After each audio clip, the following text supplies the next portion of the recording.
Okay, ladies and gentlemen, welcome back to the start of C Squad at the 2021 Lexus of Townsville Open. We're coming to you live from Townsville 10-Pin and Fun Centre. C Squad has gone through their 5 minutes warm-up. They are now just starting the first frame of their first game. For those of you that haven't tuned in so far today, we have had a couple of announcements. The first one is that the proprietors here at Townsville 10-Pin and Fun Centre have put an extra $500 on the line for the first 300 game bowled by any bowler during the tournament. It was advertised that a $1,000 prize would be up for the first 300. This has now been bolstered to $1,500 for the first 300 game. We will have 5 live streams covering lane 5 all the way through to lane 24. So if you do want to follow one particular player, please follow the links to all of our live feeds and you will be able to get full live stream coverage of your favourite athlete.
Okay, so the bowlers are just 2 frames into the first game, and on lane 17 and 18 we have Beck Whiting has opened her 2021 charge with a double.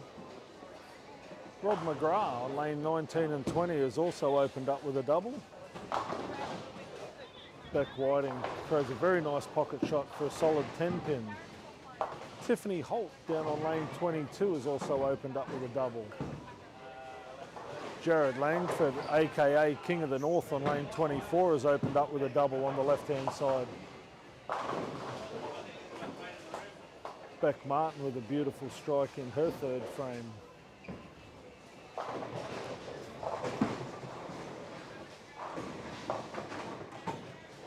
Tiffany just slides one through on lane 22 to leave herself a washout.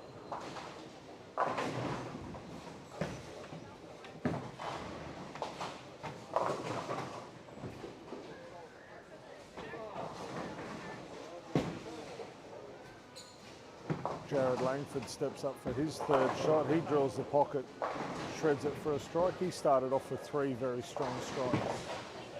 Nick Devaney with a strike in the 3rd frame on lane number 20.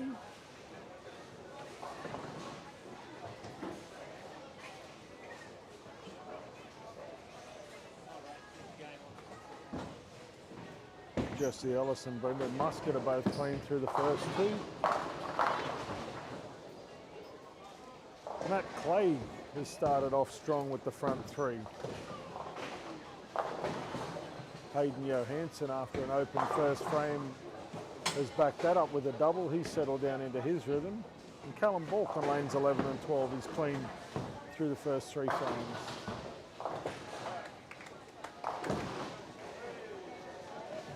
Jenny Notman's clean through 3 frames. Hey! How you going anyway? I am living the dream, Jen. How are you? I'm good. Glad to hear.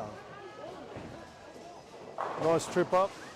Yeah, it was good to get away. Be a lot warmer than home. I know. The last time I came here was 2013 for Nationals. Nationals, yep. That was probably my best tournament ever, so well, why not come again? Why not? Come back and have another go? I changed onto gloves instead of my wrist guard just to try something different, but I haven't had that was happened just before it was after Queensland Ladies. Yep. So I decided to change, and then we went and locked down and couldn't practice or anything. Oh, so no. I think I've done it twice. So this is the first decent hit out since no wrist guard. Yeah.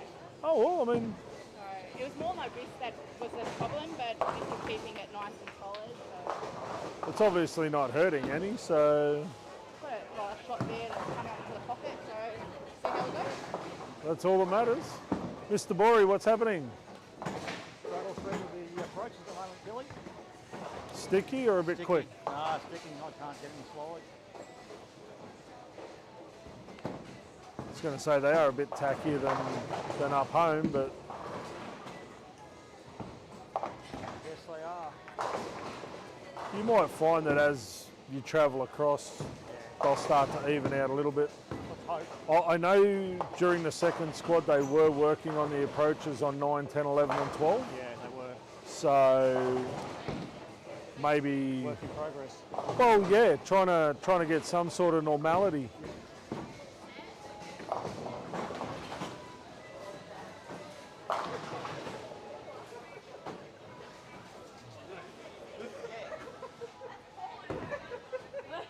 You cannot full set like that, Stephen Livingston, at all. Nobody needs to see that.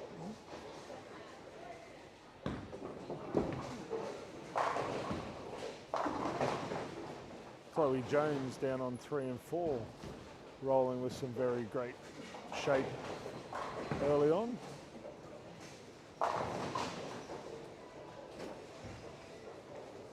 Brody Roundtree on 3 and 4 also. He's clean through 4 frames. He's looking at a double. Angela Fan on 5 and 6 has 3 in a row. She'll be looking for a 4-bagger early on. Great release out of the hand, and she absolutely destroys the pocket with that shot, so that'll give her a lot of confidence.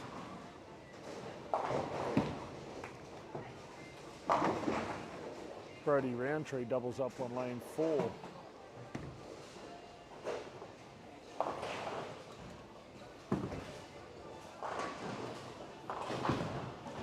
Shane Rosberg a little bit out of sorts on 5 and 6. He'll get into his work fairly early. Jenny Notman with a strike on lane 5. She seems to have found her rhythm with the new release on 9 and 10. She's clean through 5 frames.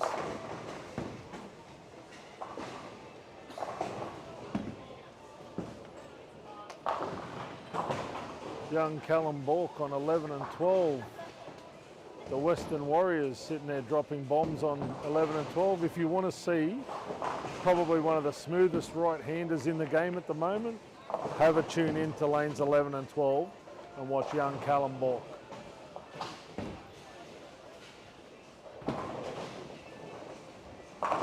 Hayden Johansson with a double of his own in the first game.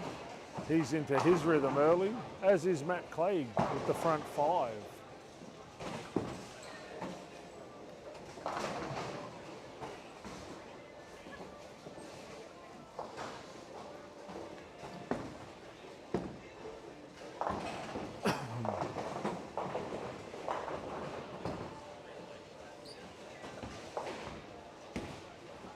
Young Bianca Schimmer down on lanes 9 and 10, off to a fairly solid start. Had a little bit of an open in the third, but she's come back with a double spare. That'll be helping her. Dan Borey also on 9 and 10 has a double working after 4 continuous spares.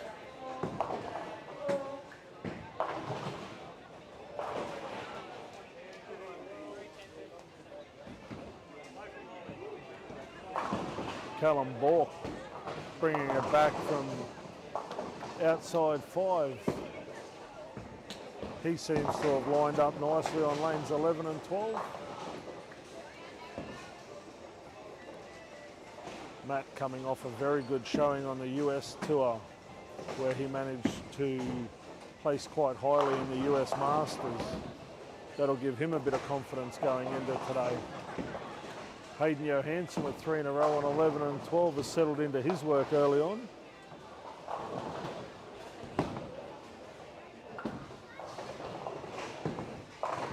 Brendan Muscat also clean through the first 6 frames, as is Jesse Ellis, another member of the Queensland youth team going to Tasmania at the end of next month.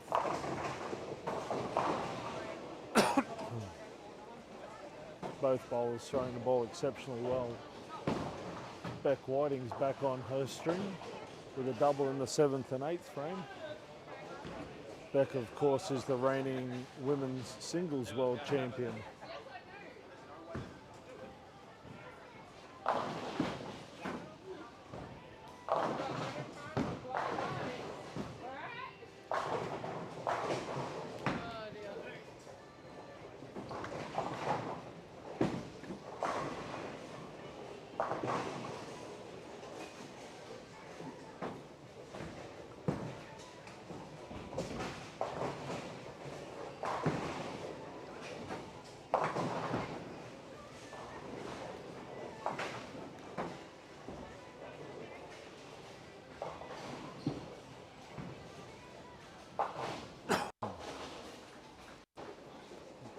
Jared Langford on 23 and 24, working off a 9 spare.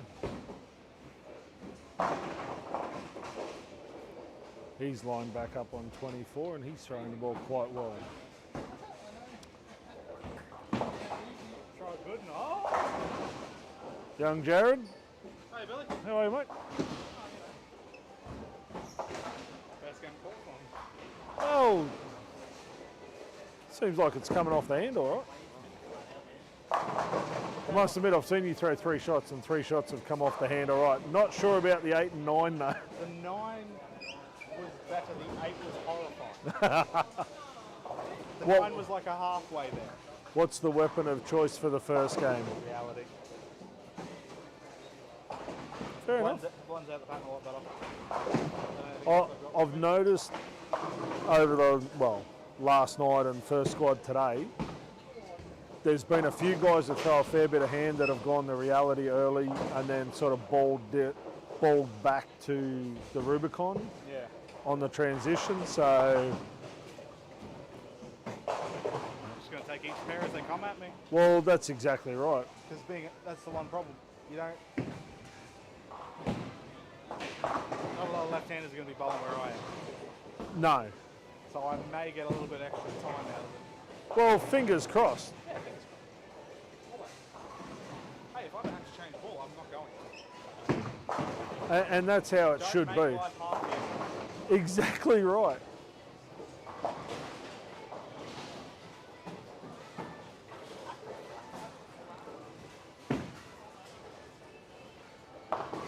Just talking there to Jared Langford on 23 and 24. As he said, he's playing a part of the lane that most other left-handers won't be playing. He's actually throwing the ball sort of 22 out to around about the 6 board on the left-hand side, bringing the ball back to the pocket.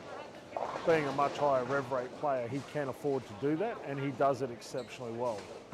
A lot of the other left-handers in the field are playing a much straighter line, playing out and around that 8 to 9 board mark, bring the ball back to the pocket. Beck Whiting on 17 and 18 is throwing at a possible 227 pace if she can strike.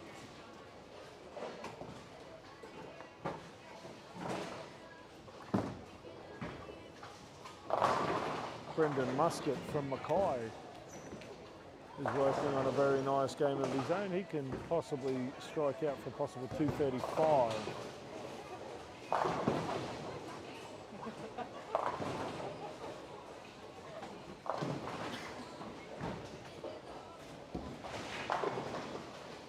Matt Clegg on 13 and 14 can strike out for a possible 235.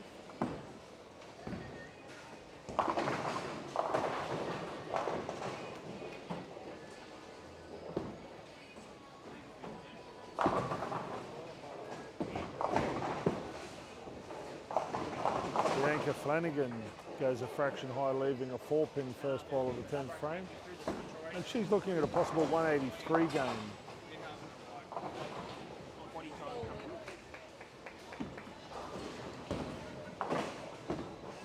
Callum Bork with a 213 first game. Hayden Johansson's looking at a possible 258 if he can strike on lane number 11.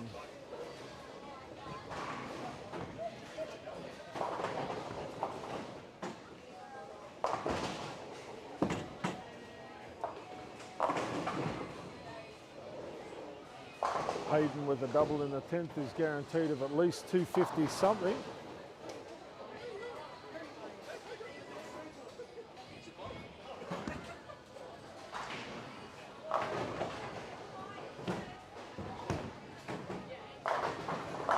Dan Borey looking good for a 199 game. Nice steady start to his 2021 Lexus. Steve Livingston, the Mayor of Townsville, is a possible 256 game, working on 6 strikes in a row on lanes 5 and 6.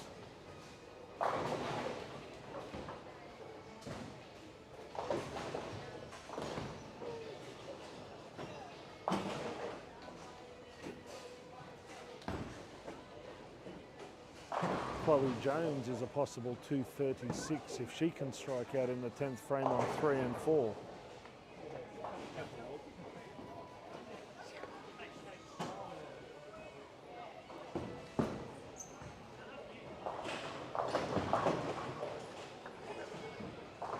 Angela Shimmer, or Angela Fan, on lanes 5 and 6 is a possible 234 also.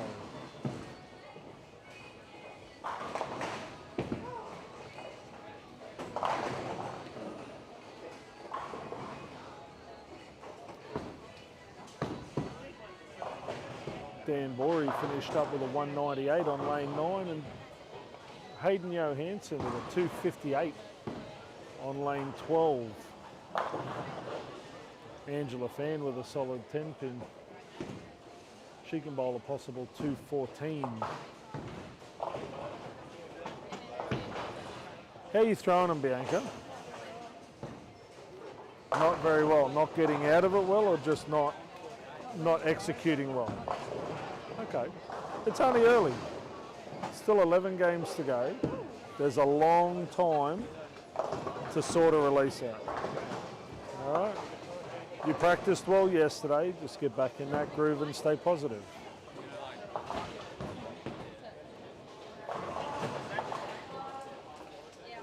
David Hughes on 11 and 12 finished up with a 192 game. It's a nice solid start to his tournament also. Jenny Notman's bearing exceptionally well, starts off with a 184 game.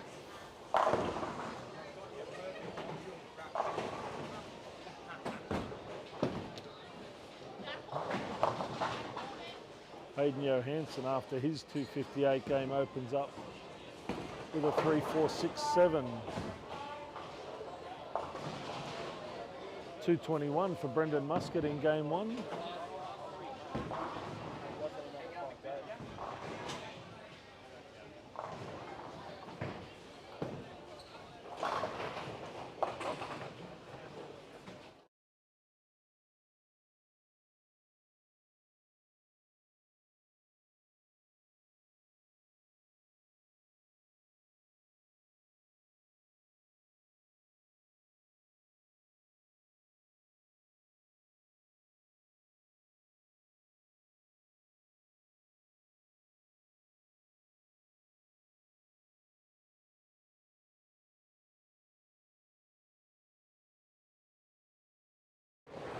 Okay, just an updated score after 2 squads.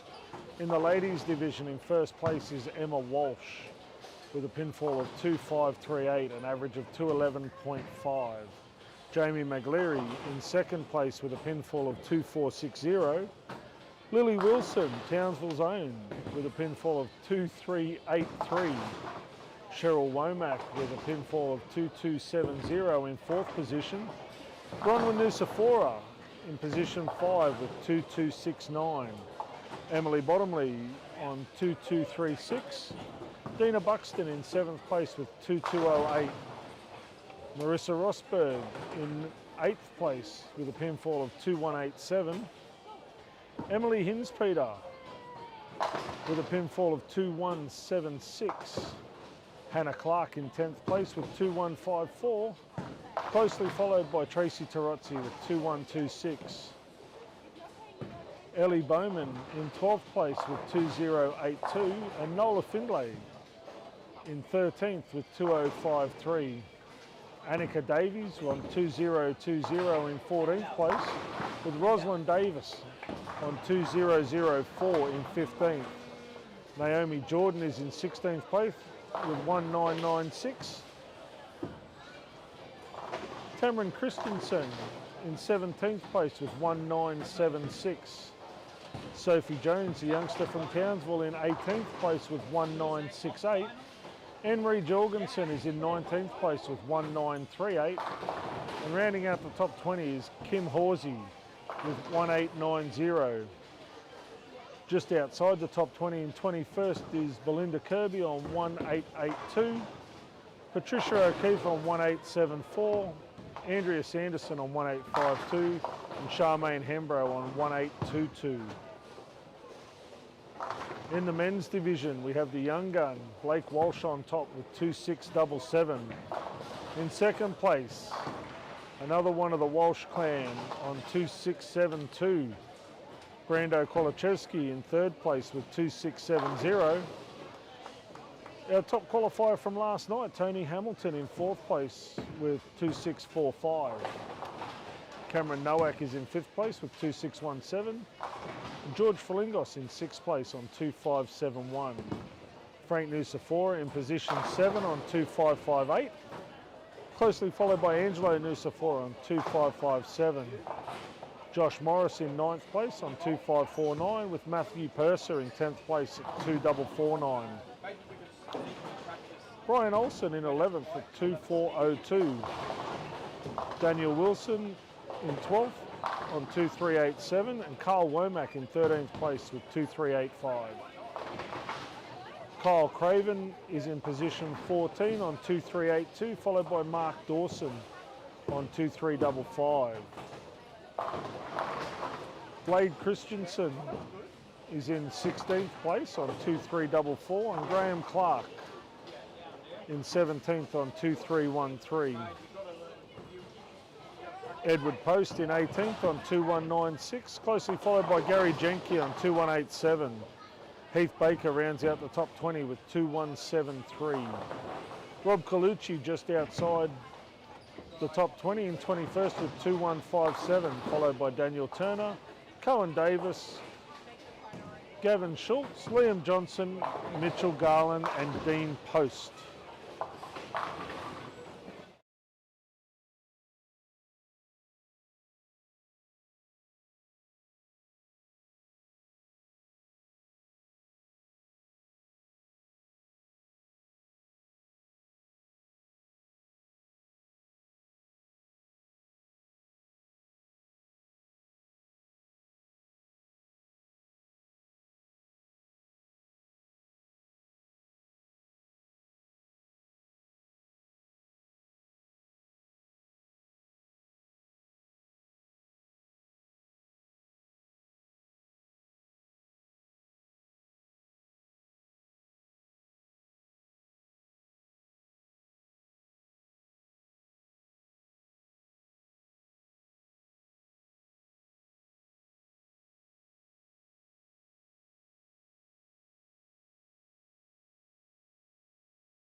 All right, we're into game 2 of this, the third squad of qualifying in the Lexus of 2021. All of them. As you can imagine, a tournament like this cannot go ahead without the fantastic support of some fabulous sponsors. Companies like Campbell's Kitchen Cabinets, Struddy's, CLS Constructions North Queensland, Hodgkinson Accounting, Wildflower Design and Film. They're responsible for all our great live feed. The Digimen for all your digital printing requirements. 10-pin results where you can keep up to date with all the live action and scores from today. And of course our two major sponsors, Townsville 10-pin and Fun Centre, for hosting such a great event, and the wonderful people at Lexus of Townsville. If you are interested in a new vehicle, please go down and see Chris and the team at Lexus of Townsville. Callum Bork on lane 11 has opened up with the front 4 strikes with a 9 spare in the 5th frame. Matt Clegg also working on the front 4 strikes. Bianca Flanagan, after a shaky start with a 9 miss, she's strung 4 together as Matthew Clegg manages to drain the 5th. Brendan Muscat's opened up with a 9 spare 4-bagger of his own.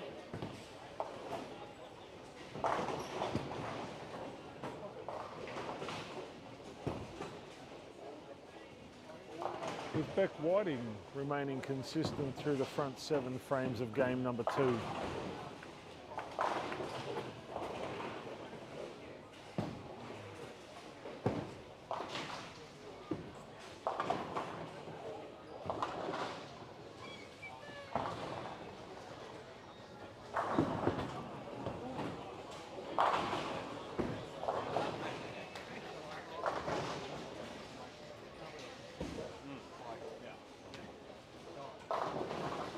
Hayden Johansson on 11 and 12 with a 3-bagger of his own after a fairly shaky start to the second game after his 258 first game.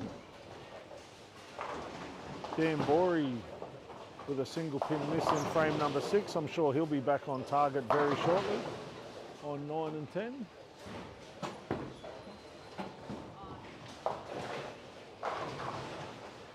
Luke Best is clear through 3 frames of game number 2. As Grace Fay carries a nice light pocket hit on lanes 7 and 8. Brody Roundtree with 3 strikes on lane number 3 and 4.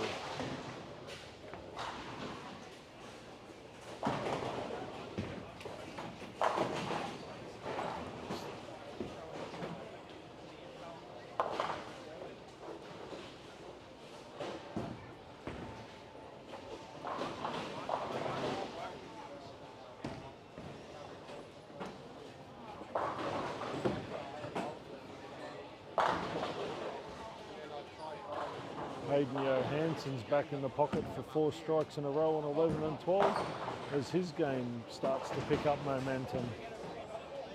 Matt Clegg, after throwing 5 in a row, leaves a solid 10-pin.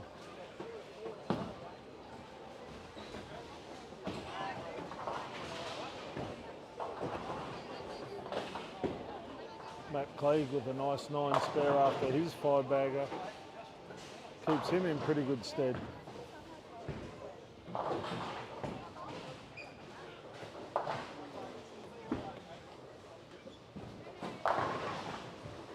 Rochelle Peterson with a strike in frame number 9 of game 2 as Beck Whiting continues her consistent start.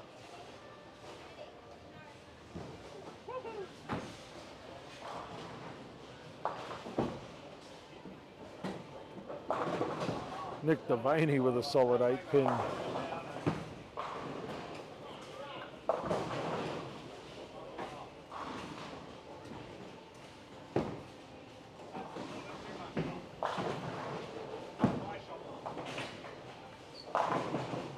Beck Whiting with Beck Martin with a 9 spare in her 5th frame on 21 and 22.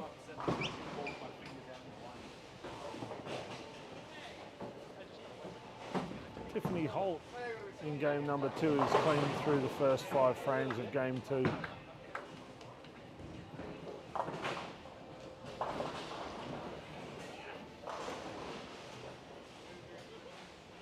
Jared Langford, after an 8 spare in his first frame, has strung 3 in a row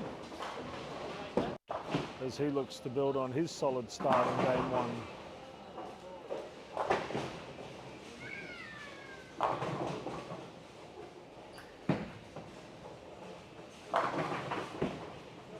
Sean Dunn with a messenger on lane 22 continues his great start.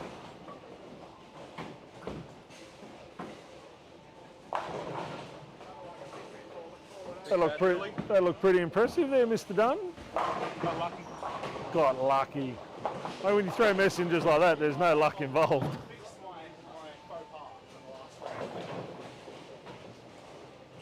Fix my faux pas in the last. Well, they're all the same on the scoreboard. You don't get extra style points, I know. which I think is a rip-off. I should have got more style points from my head pin banana. I even came back and I think there should be style points. The worse you throw it and the better you carry, the more pins you should get. a 50-pin strike. Yeah. Banana. Oh yeah, right. 2 pin strikes worth 40. I think if you can get a back door on someone, that's like 7. There we go. If World Bowling's listening to this and they want a new scoring system, just come and see Jared or I. Yeah. We'll set you up. We got a fair idea of what's good. Sean Dunn with a solid 10 pin on 21, unable to kick it out after a very solid pocket shot. Tiffany Holt still very clean through the front 6 frames of game number 2.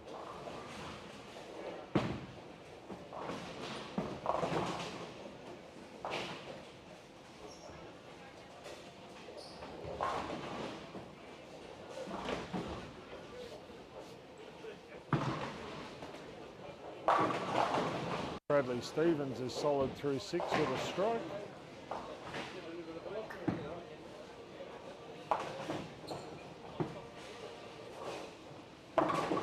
Ooh, Jared goes way through the nose for a 5 count.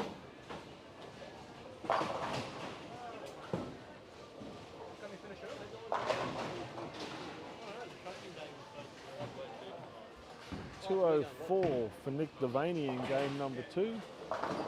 Beck Whiting with a 207 in game 2. Mick Fennick with 209 in game number 2. As Rochelle Peterson looks to clean her game. She finishes with a 179 in game number 2.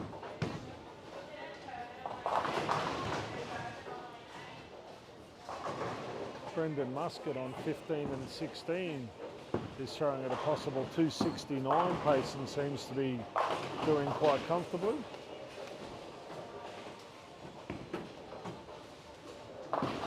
Jesse Ellis is also throwing at 249 pace.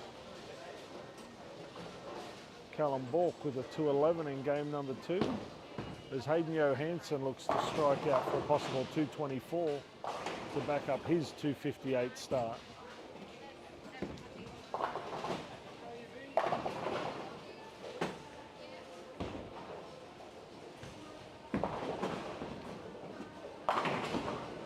Hayden carries the second in the 10th.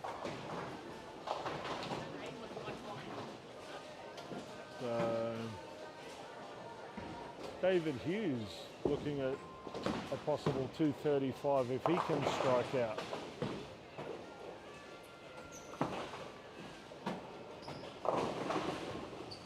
Oh, he goes light, leaves himself an 8-10 on lanes 11 and 12. Dan Borey looking at a possible 205 if he can strike out in the 10th. Unfortunately, he throws a 2-8 in the second ball of the 10th, so he'll finish up with a 193 game. Hayden Johansson finishes up with a 223, giving him a 481 opening block.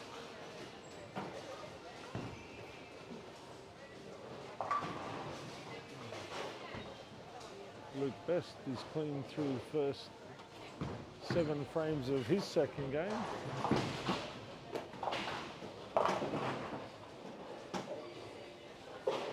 Brody Roundtree, after a split in the first frame, has been solid for the next 7 frames. Chloe Jones also very solid through 8 frames.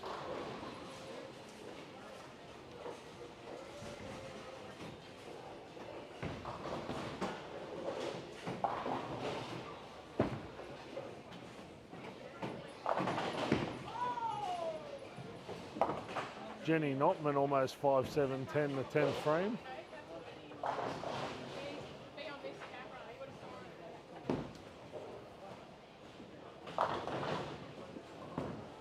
It's all right, Grace, everybody saw that.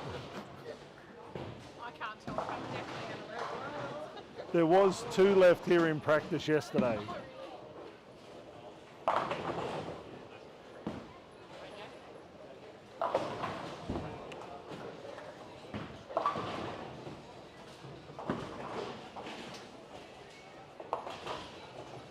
Jenny Notman with a 178 second game.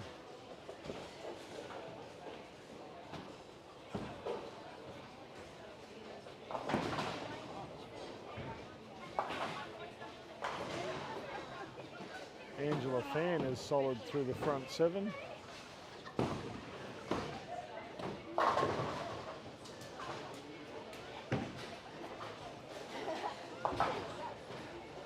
Luke Best is solid through 8 on lanes 7 and 8.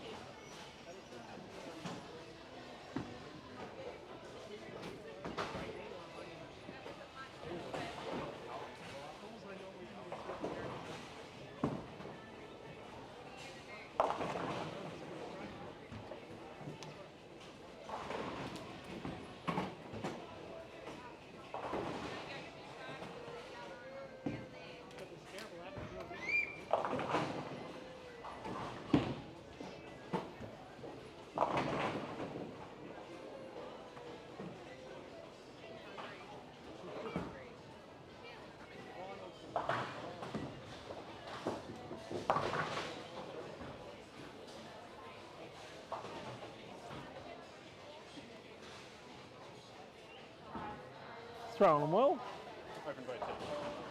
I was going to say, considering you've opened both 10 frames, Plus 20. All right. not a bad start. Yeah. I mean, something to build on anyway. Exactly. Oh, the last shot through was all right, but You seem to be playing a little wider than most of the right-handers. Why is that? I just think it gives me a little more inside if I miss left. Okay. You're not worried that if you do miss left that it is going to pick the dry up early? I've done it twice on this lane and just sat both times. Okay. So I've been, and worst case I'm 4-pinning at the moment. All my misses have been when I get to the right too quickly and then it overreads back. Yep. That's been my major Okay. miss.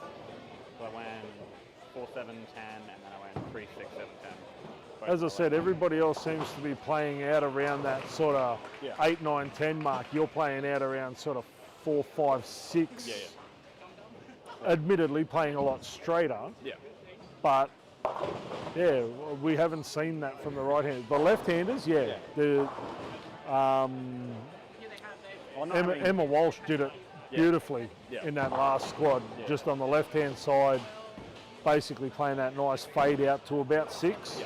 And was getting the ball back nicely, but on the right-hand side, we haven't seen that in the first 2 squads. Yeah. That's why I thought I'll come down and ask the question because, hey... I'm not having any issue getting it back from that. So okay, so... I'm not feeling like it's shooting through. If I feel like it's shooting through, then I'd have moved everything where everyone else is playing, but I'm not having any issues with it. Yeah, no, as I said, it's a great start. That's why I thought I'll come down and ask the question. So we'll see how good my strategy is towards the end of the block. Well, if you can close the 10th frame, I think you're in with a big show. Thanks, mate.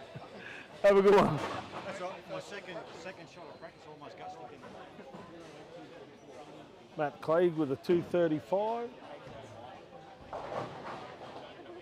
Bianca Flanagan with a very nice 221. Brendan Muscat finished up with a 249 and Jesse Ellis with a 228 in game number 2. As we look further down the house on lanes 21 and 22. Well, sorry, lanes 19 and 20. Graham Morgan with a nice 234 game. Nick Devaney with a 204. Tiffany Holt is looking fairly solid for a 202 game. Sean Dunn with the possibility of a 228.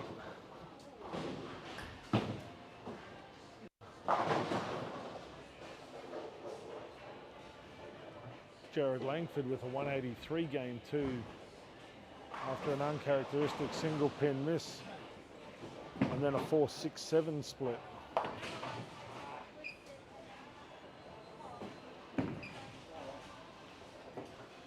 Tiffany Holt finishes off nicely with a 202 with a strike in the bonus ball.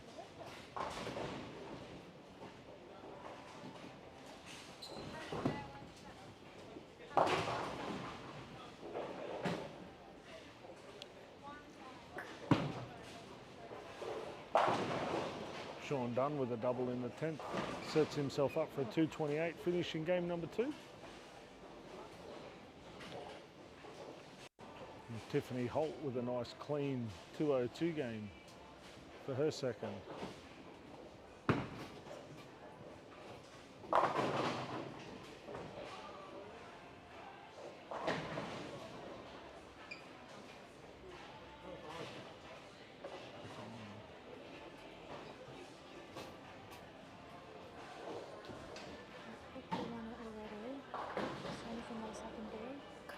Super glue. It is. That should be all right. Maybe A really thin layer. get some tape off Hayden. Just a little bit of tape. Skin patch tape. Yeah, if he's got some. Because otherwise if I use tape, it won't fit. See if he's got any of that skin patch stuff. I'll try that. If 'cause he hasn't, I otherwise think that's not gonna Jared make has. sense. Jared. Langford. Otherwise I'm not going to make 12 papers. If I had my Pro Shop bag with me, I'd have a heap of it for you. Yeah. Sorry, I don't know. No, it's all good.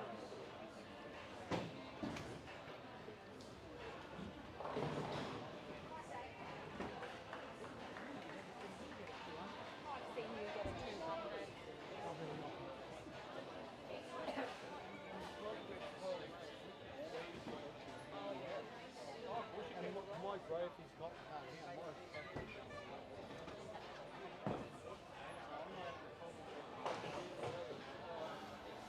That brings us to the end of the first block of C Squad.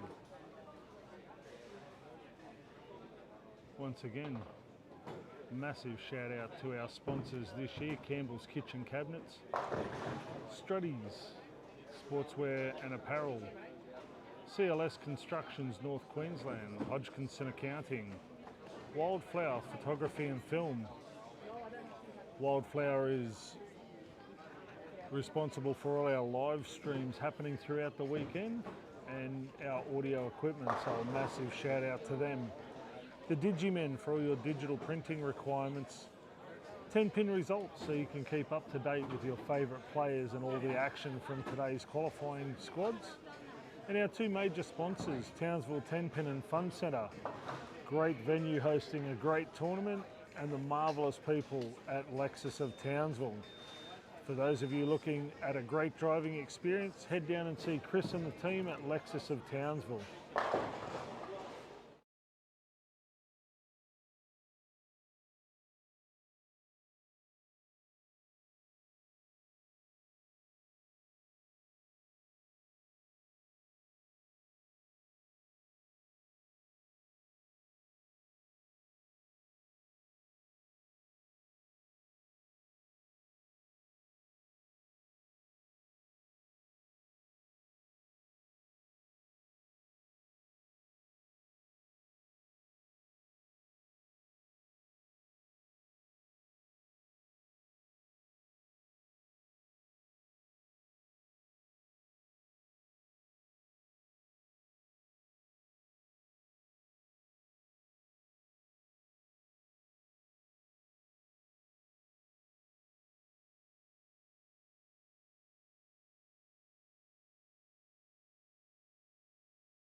second block of C Squad qualifying has just commenced.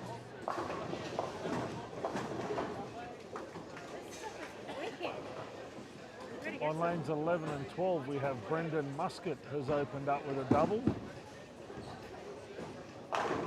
Jesse Ellis has also opened up with a double.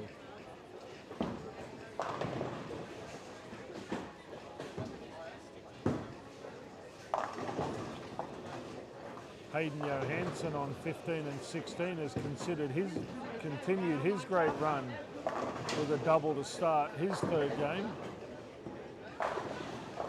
Sean Dunn on 17 and 18 getting very animated after his double. Brendan Muscat trips the 2-pin forward for a 3-bagger on lanes 11 and 12.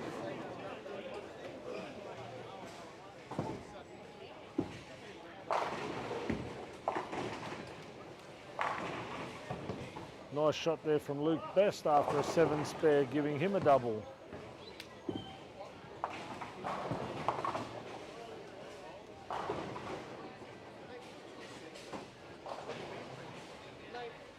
Beck Whiting has continued her consistent start after an 8 spare doubling up.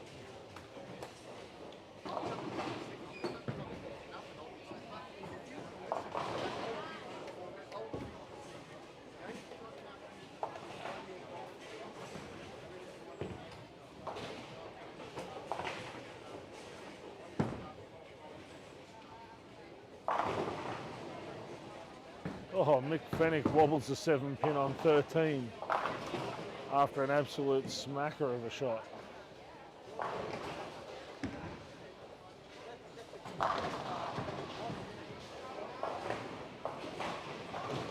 Jesse Ellis also opens up with the front 3 on lanes 11 and 12.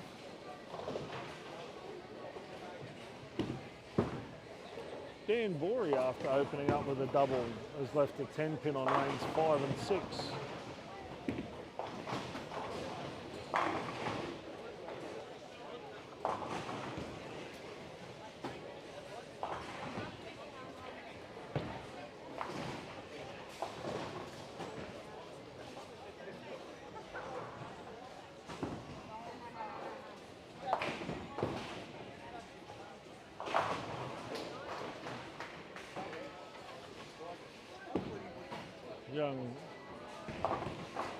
Young Riley Gundy has opened up with the first 3 on lanes 3 and 4. David Hughes, after a double, has left a solid 7-pin as Matt Clegg remains clean through the first 3 frames on lanes 9 and 10. Jesse Ellis absolutely pumps the pocket in his 4th frame to leave a solid 9-pin on 11 and 12.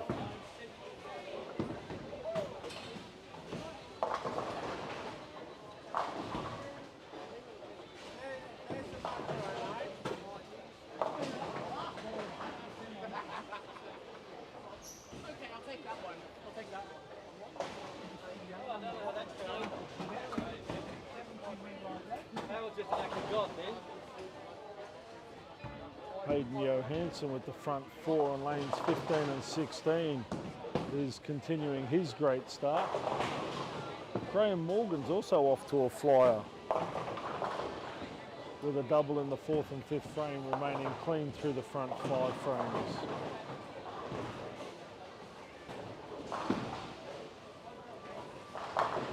Hayden Johansson's up on 15 and 16, looking at the front 5.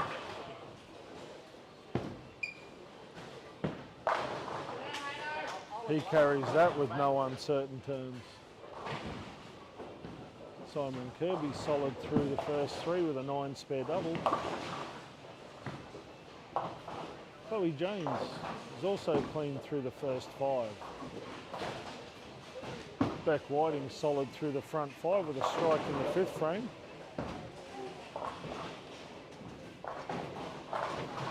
As we head down onto lanes 23 and 24.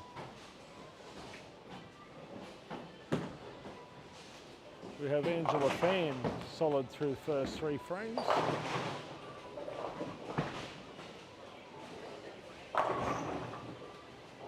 Chloe Chloe Jones on 21 and 22 gets through the ball nicely and carries a beautiful double.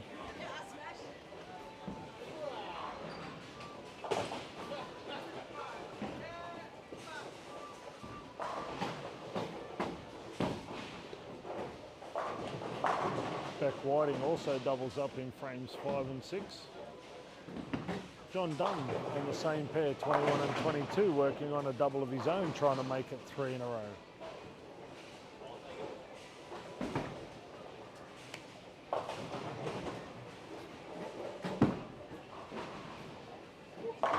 John Dunn with a great shot, giving him 3 strikes in a row on 21 and 22.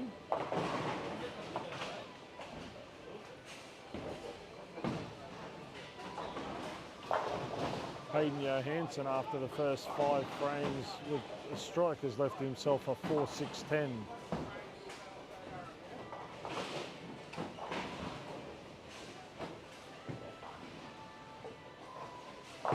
Chloe Jones with 3 in a row on 21 and 22. She's made the adjustment on the left-hand lane and is off to a great start of game number 3. Nick Devaney, the left-hander that wants to be right-handed, crossing over the last 2 shots to carry one of them.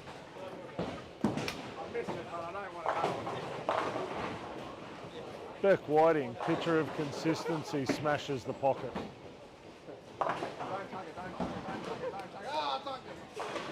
Angela Fan solid through 4 frames on 23 and 24.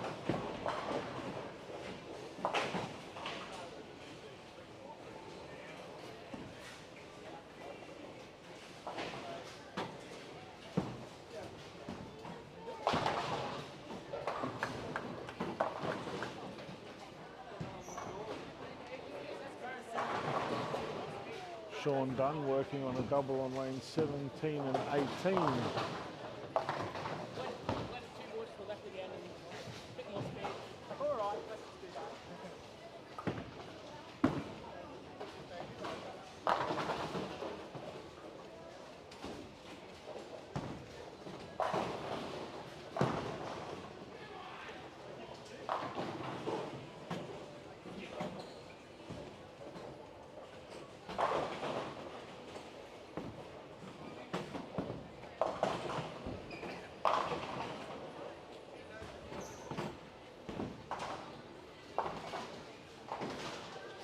Brendan Muscat solid through 6 on lanes 11 and 12.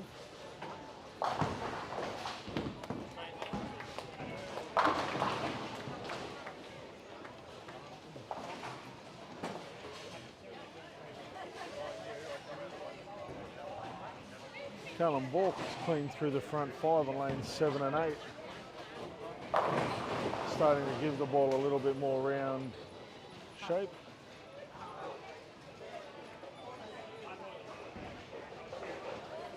Jared Langford's lined back up on lanes 5 and 6, and Dan Borey is off to a great start. Jenny Notman solid through 6 frames. Tiffany Holt with 2 uncharacteristic open frames on lanes 3 and 4.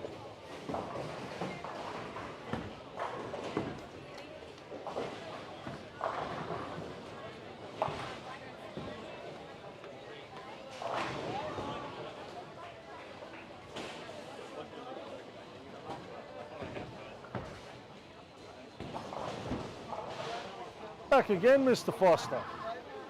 You must love the place. I do.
back here in game number 3 for the C squad qualifying. Hayden Johansson has kept his run going with a 2:09 game. Graham Morgan is also on a great run of games.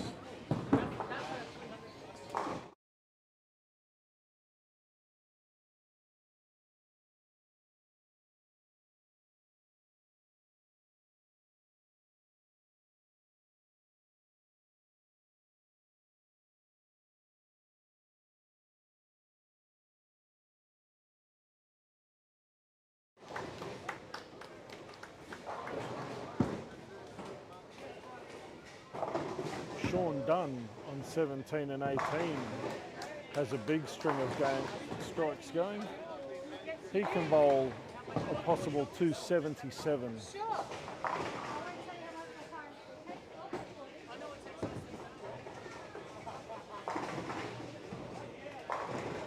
Luke Best with a strike first ball of the 10th can bowl a possible 209.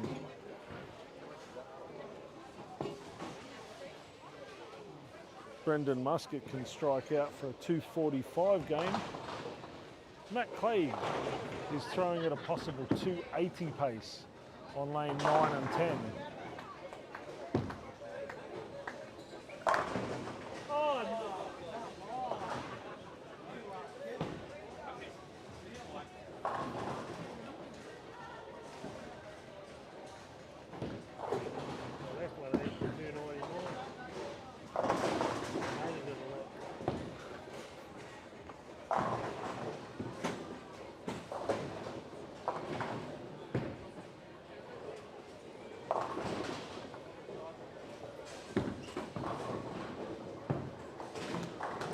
.235 for Brendan Muscat on lanes 11 and 12.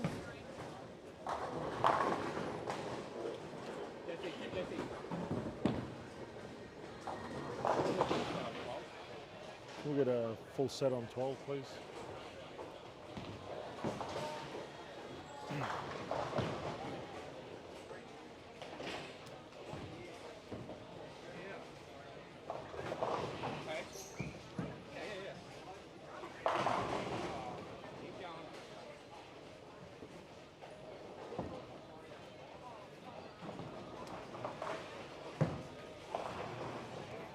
Dan Borey down on 5 and 6 with a possible 226 game. As Tiffany Holt looks to spare her 10th frame for a 190 game.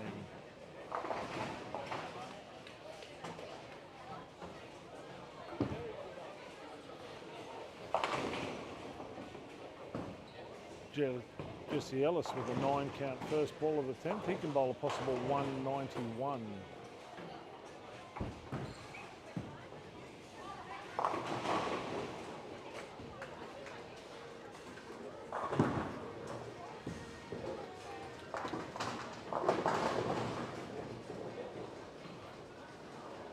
Callum Balk on 7 and 8 with a nice pocket strike.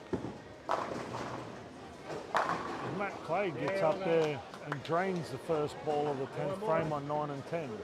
Matt's still bowling at a possible 280 pace.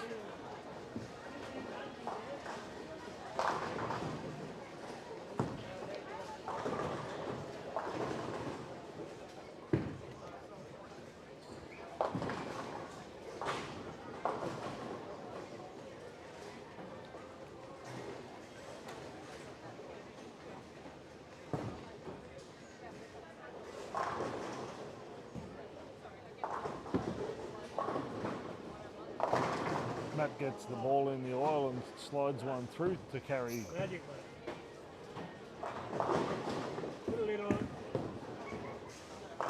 one more strike, Matt can bowl the equal high game for the tournament of 280.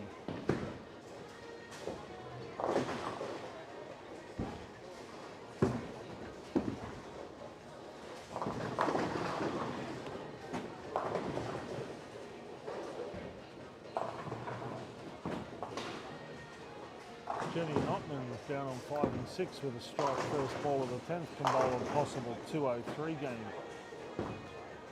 and keep her consistent start of the day intact. Matt Clegg with a soft 10 on the bonus ball for a 279 game on lane 9 and 10. Not bad. It's not Great. big after the 11, eh? Great game for Matthew. Great game. Great game. Jenny Notman doubles up in the 10th frame to give herself a great chance at 2-0. Callum Bork unable to strike first ball of the 10th frame. He can throw a possible 204.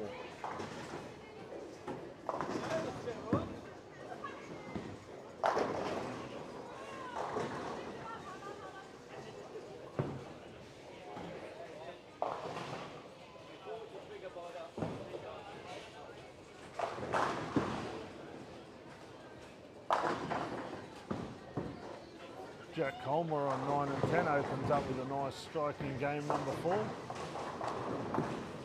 Jenny Notman finishes with 202 in game number 3.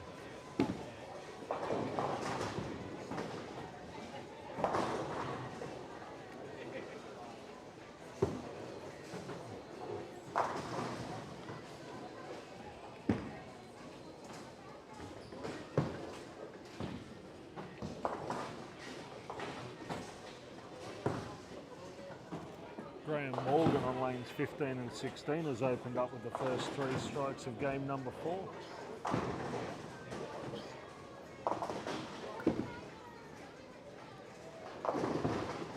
Jesse Ellis on lanes 11 and 12 has opened up with a double. Dan Borey starts game number 4 with a strike.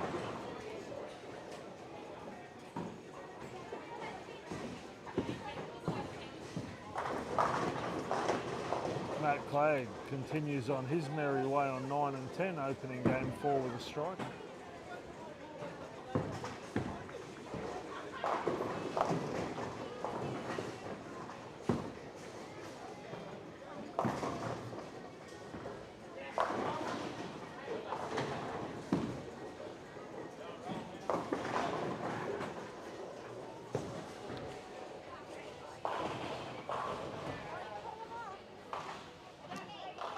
Hayden Johansson, after a ball change, doubles up in frames 3 and 4. Graham Morgan's continued his strong start to game 4 with a 4-bagger.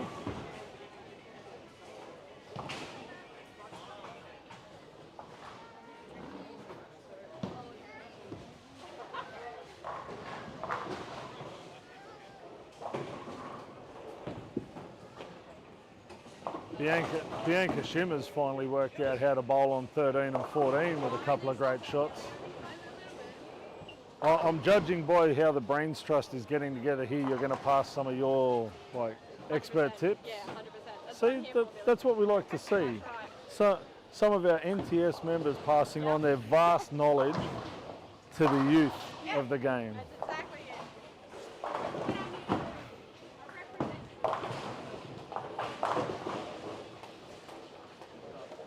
Sean Dunn and Beck Martin have both started game 4 with a strike, as has Bianca Flanagan.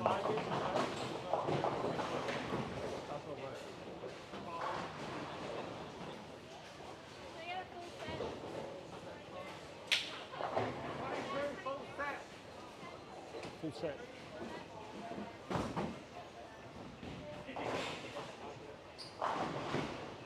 Nick Devaney down on 23 and 24 with a 191 game.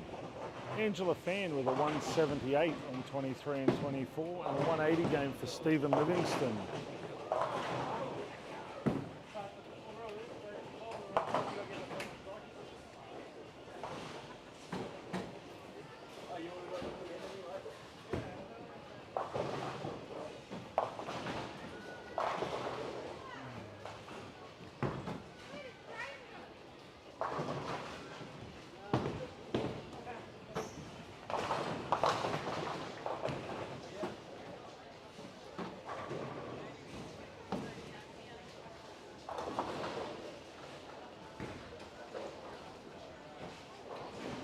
Jesse Ellis is open game number 4 with the front 3. Nice solid start for him. Matt Clagg's picked up where he left off, opening up game number 4 with a double.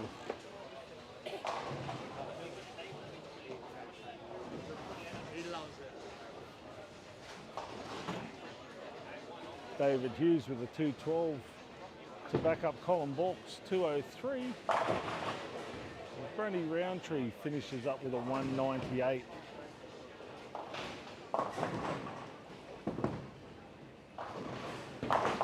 Matt Clegg continues on his merry way with a 3-bagger. Callum Bork has made a ball change and starts his 4th game with a strike.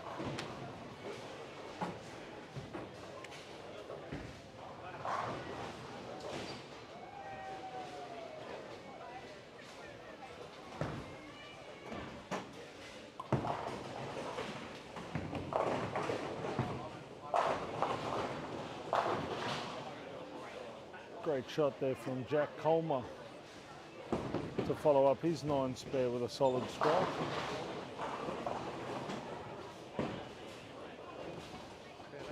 Matt Clegg is lining up on lane 9 and 10 for the front 4. Shane Rosberg whiffed one a little wide for his 5 count on lane number 10. Jesse Ellis with a great shot in the 5th frame to open his account with the front 5.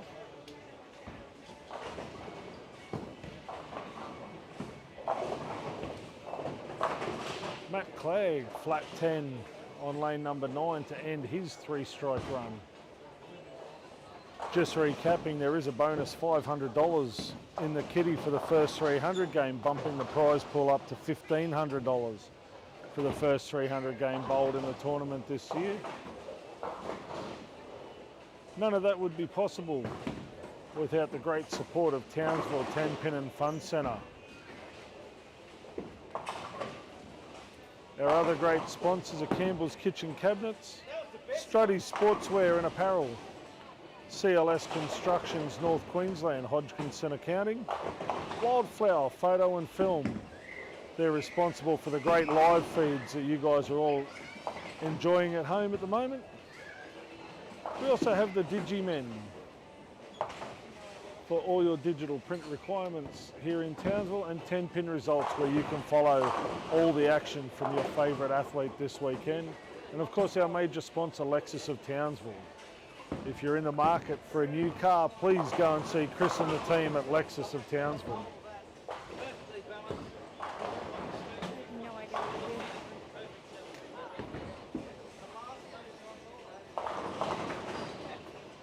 do. Bianca Schimmer with a 4-pin in frame number 6. Brendan Musker with a nice 3-bagger after his 9 spare. Jesse Ellis has opened up with the front 6, keeping his chances alive at the possible $1,500 bounty. Rochelle Peterson with a strike on lane 13.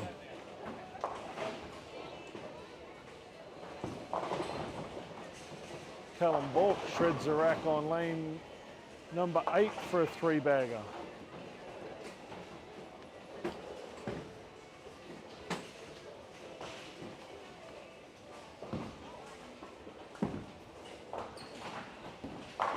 Jesse Ellis with a nice strike in the 7th frame keeps his hopes alive of a 300 game.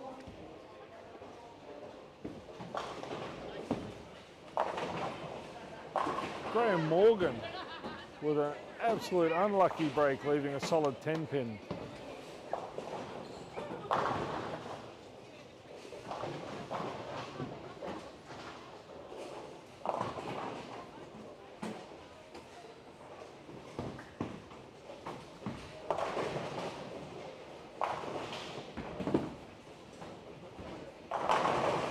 Hayden Johansson with a solid 10-pin after a double. He'd be happy with that, keeps him over the 200 pace.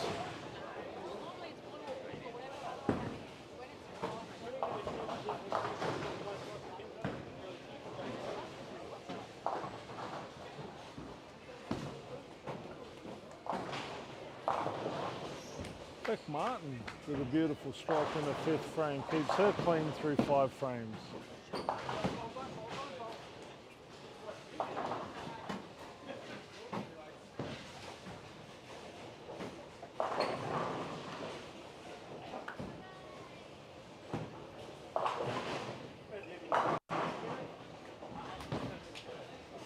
Stephen Livingston with a double on 23 and 24 after an open frame.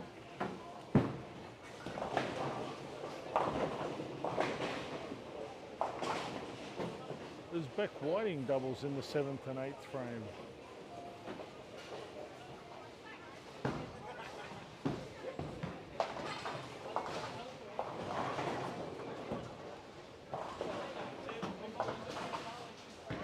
Hayden Johansson seems to have found his spare ball this weekend and has started off great.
Jesse Ellis on lanes 11 and 12 has opened up with the front 8. He's called for a re-rack as there was no 2-pin in the deck. And I've had the privilege of taking Jesse away the last couple of years with the Queensland youth team, and he's a pretty cool character. Doesn't show a lot of emotion on the lanes. I'm sure his heart's racing at the moment, but he will just get up there and execute another sensational shot. Jesse got through that one. Threw it a little wider than the last one and unfortunately just trips out the 10. Oh no, he's carried the 10 with a very slow messenger. Awesome shot there for Jesse. That messenger that he just bowled on lane 12 was about as cool, calm and collected as he is. Wasn't in a hurry, but always guaranteed he was going to get the job done.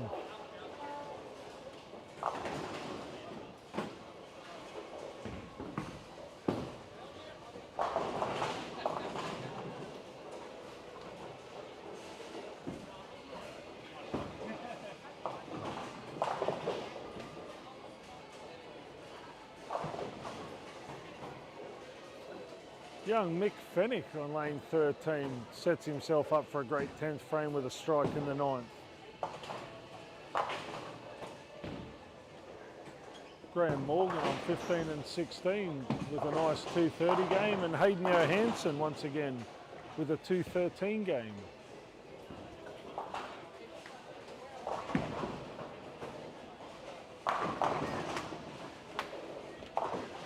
Brendan Muscat's put himself in a good position for a possible 214 game in game number 4. As Bianca Schimmer spares the washout on lanes 13 and 14.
Okay, Jesse Ellis on lanes 11 and 12 has thrown the front 9. Jesse steps up. He's played the oil nicely, gets the hold and throws the front 10. Great shot there from Jesse Ellis.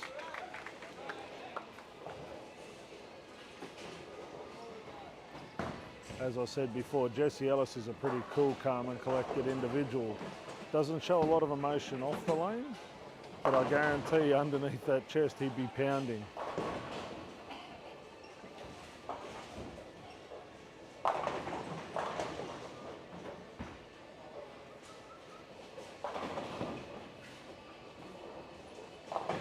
Jesse very methodical with his setup.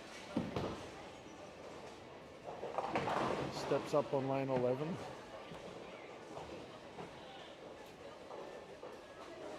Gets through that ball a little bit wider. Gets the ball back, unfortunately leaves a 2-8. Just holds up in the ball fraction. That'll give him a possible 288 should he be able to make the spare. That's the high game of the tournament so far.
Hi, William. That was Hayden Johansson, one of my former students. That hurts, mate. That hurts. Paybacks, my friend, paybacks. All right, a great game there by young Jesse Ellis. Beck Whiting continues her solid start with a 205.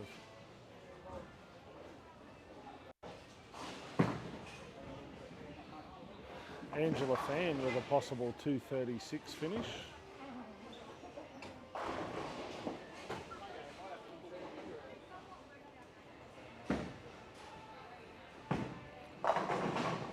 Great pocket shot by Angela. She's 206 in the 9th, working on a strike first ball of the 10th frame. 47, back 47, back 76.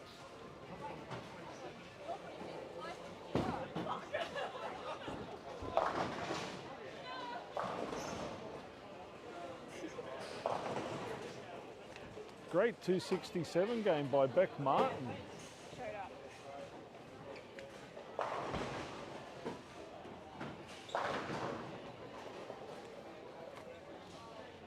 Obviously showed up at the right time. Yeah, worked out on the Townsville and That's always a good start.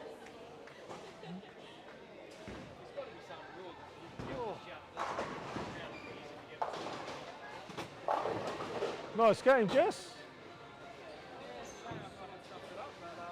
Ah, look, It's better than that 179, the one before. mate, you've got further than anybody else in the field, so at least you've had a look at it. Yeah, I know. I tried, and then I So what's your weapon of choice in that game? that one was the phase 2. Phase 2. Yeah. I actually moved from the Wild Streak. So I was Wild Streak first 2 games. Yeah. And the 3rd game. And it was just biting too hard in the back, so I just moved to my phase 2, which is like similar, but like a bit smoother. It had great shape. It seemed on that If I got it 11th. right, it was good. Seemed on the 11th shot you maybe I just- lofted a little further Yeah, than you had the shot I did. before. I lost it a bit, and I just got a bit too far right too early. I actually thought you got it in the dry early Well, it enough kinda to looked compensate. It kind of looked it. You could kind of see it. Yeah. It wanted to go. It I just don't wasn't think enough. there was anybody in the centre that wasn't willing it back into the pocket for you. Oh. But nah, great game. And as I said, it gives you a look. 8 more chances. It gives you a look. It really does. Fingers crossed, eh? Well, that's exactly right. And look, 179. I'm looking at it from a purely selfish point of view. I'm looking at in 4 weeks' time, I get to take you to Tasmania for That's it. nationals, right? From what I'm looking at, probably the best I've seen you throw the ball in a long time. Yeah, You're bowling very much within yourself, yeah, but still attacking the condition that's there with Yeah. confidence. yeah. And as I said, for leading It's a up, similar length down there too. leading up to the nationals, I'm looking at it from a selfish point of view, and I hope you hold this form Keep for going. the next 5 weeks. After Go up. the 30th of July, I don't mind if you want to have a slight lull in form, That's it. but from now until the Save it for 30th, later. this form will be I'll save it for sensational. 300 In other words, turn into a psycho in a few weeks' time. That's exactly right. See, Graham knows how it's done. I said, you know how it's done.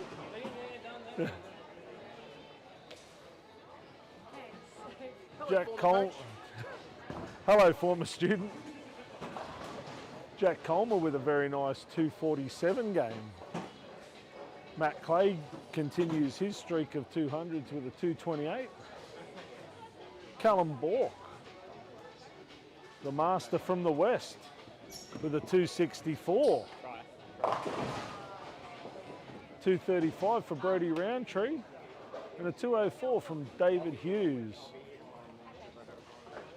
Jared Langford pulled himself out of a hole with a 224 game. Jenny Notman with a 204 and Dan Borey on 5 and 6 with a 208. Riley Gundy with a 223 and Tiffany Holt with a very nice 222.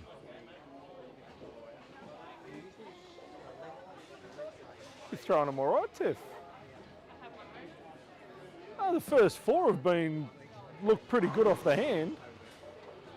doesn't necessarily feel that way, but You would be surprised how many people today have said that the ball's not feeling great off the hand, but the ball shape yeah, is what they want. it's very nice.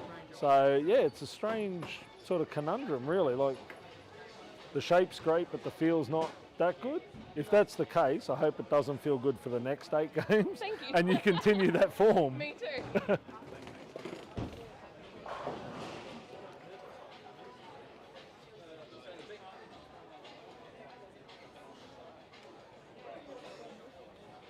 Once we get the scores put into the computer system, I will give you an updated standing after 4 games of C Squad. in the qualifying for the 2021 Lexus Open. Coming to you live from Townsville 10 Pin and Fun Centre.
As the bowlers start the third round of their qualifying in this C squad at the 2021 Lexus Open in Townsville.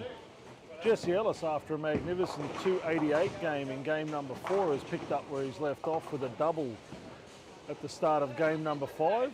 Tiffany Holt has also opened with a double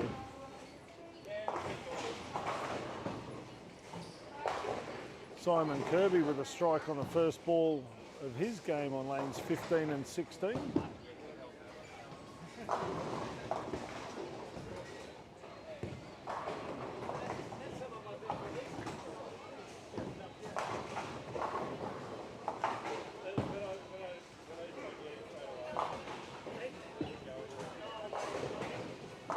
Graham Morgan with a double after a 9 spare.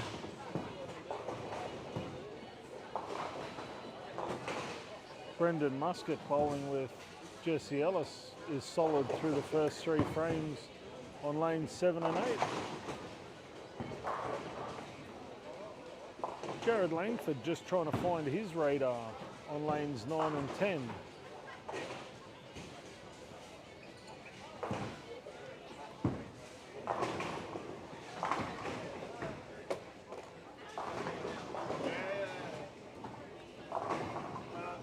Chloe Jones with a nice light carry on 17 and 18. That's her second strike in 3 frames.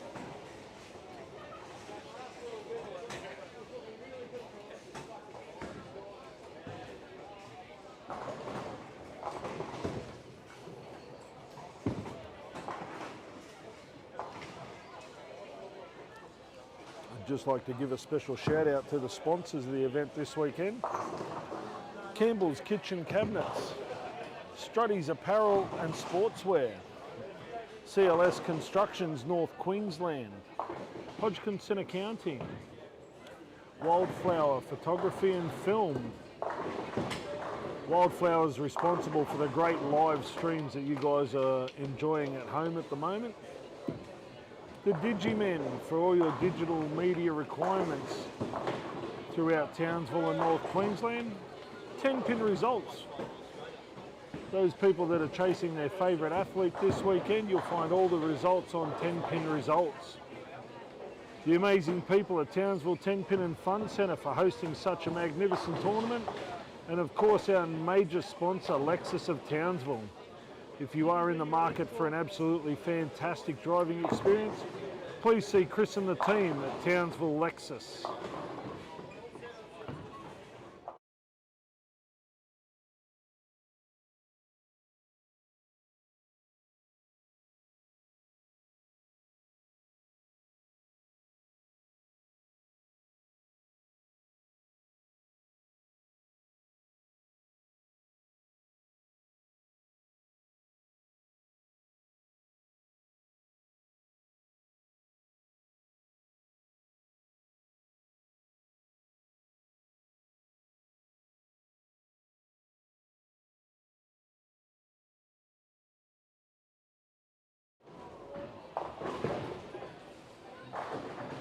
Jesse Ellis on lanes 7 and 8 is off again, opening up with the first 4 strikes.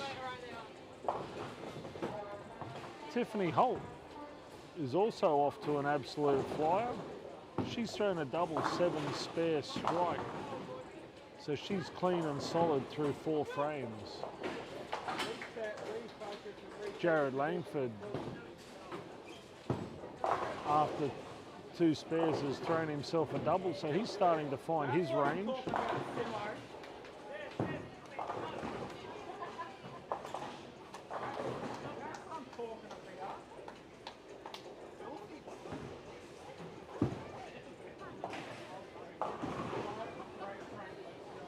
Angela Fan up on 19 and 20 is clean through the first 4 frames. Steve Livingston is clean through 3, and Hayden Johansson is also clean through the first 4 frames. Bianca Flanagan's working on a double on 21 and 22. As Sean Dunn fires in a double of his own, as does Beck Martin on 13 and 14. Jared Langford's definitely found his range at the moment with 3 strikes in a row on 9 and 10, and this could turn out to be something huge. Jesse Ellis is off again, throwing the front 5. I don't think we've seen the end of this young man either. Callum Bork down on 3 and 4 with a beautiful strike.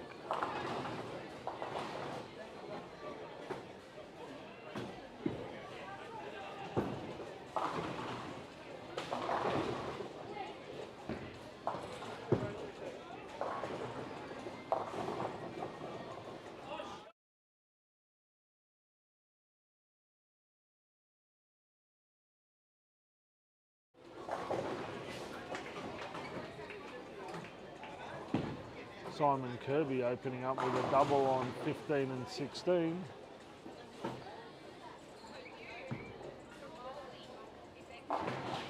Jared Langford's in again for 4 strikes in a row on 9 and 10. As most people know, once Jared lines up, he's very, very hard to stop once he gets on this sort of roll. Jesse Ellis has fanned one a little bit right, leaving himself a soft 2-pin after his 5 strikes in a row.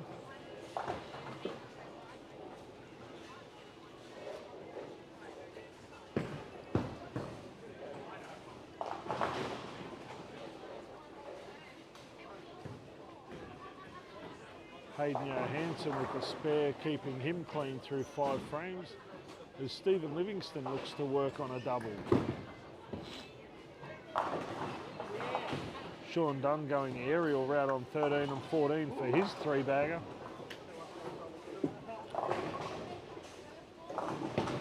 Stephen Livingston on 19 and 20 was successful with his double conversion. He didn't seem overly convinced with the ball off the hand, but got the result in the end.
Alrighty, we'll go for a wander through the centre and see what's happening in the big bad world of bowling. Mr. Langford, what's happening?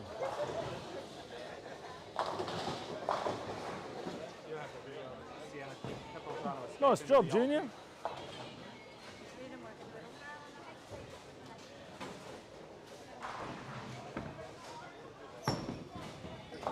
as we come down into the abyss that is lanes 3 and 4.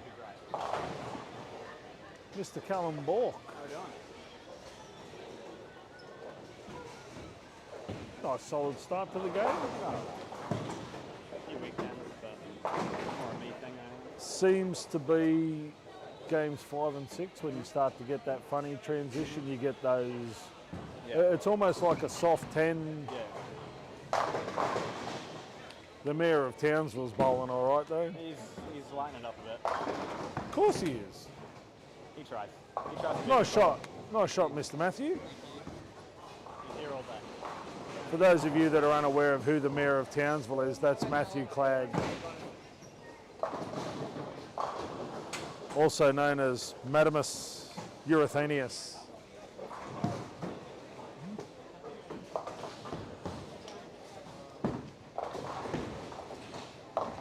Beck Whiting's off to a solid start on 3 and 4, also staying clean through the front 8.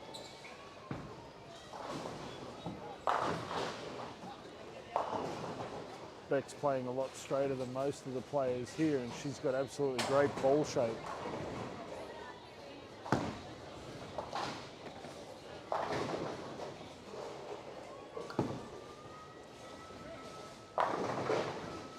Jesse Ellis just keeps going from strength to strength with a strike in the 9th frame. He's throwing at 257 pace after his 288 last game. Matt Clagg absolutely drills a solid 8-pin on 5 and 6. That's not the break he was looking for. As Jared Langford goes off the sheet for a 276 game. That seemed to be a very good ball change.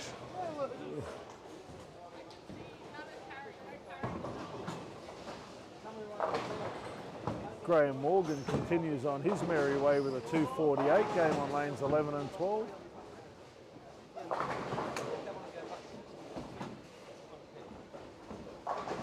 Brody Roundtree with a 215 also on 11 and 12. And 13 and 14, Sean Dunn's lighting them up with a double in the 7th and 8th, setting himself up for a big finish in the 9th and 10th frame.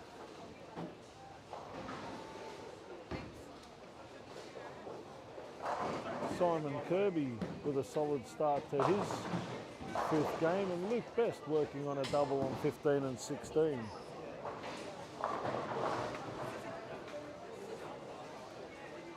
Chloe Jones is in Chloe Jones form, looking at a possible 226 game as she leaves a 10-pin first ball of the 10th.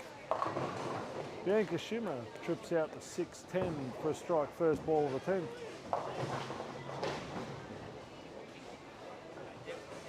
Angela Schimmer's solid through 9 frames. Stephen Livingston is throwing his hat in the ring for a good game, and he can punch out for a possible 249. Hayden Johansson solid through 8 frames. He's working on a strike going into the 9th.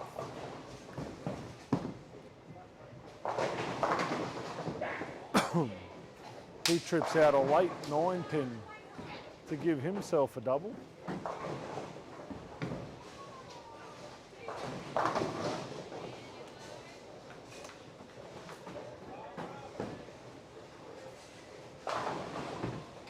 Jenny Notman down on 23 and 24 with a stunning 278 game after she opened up with the front 6.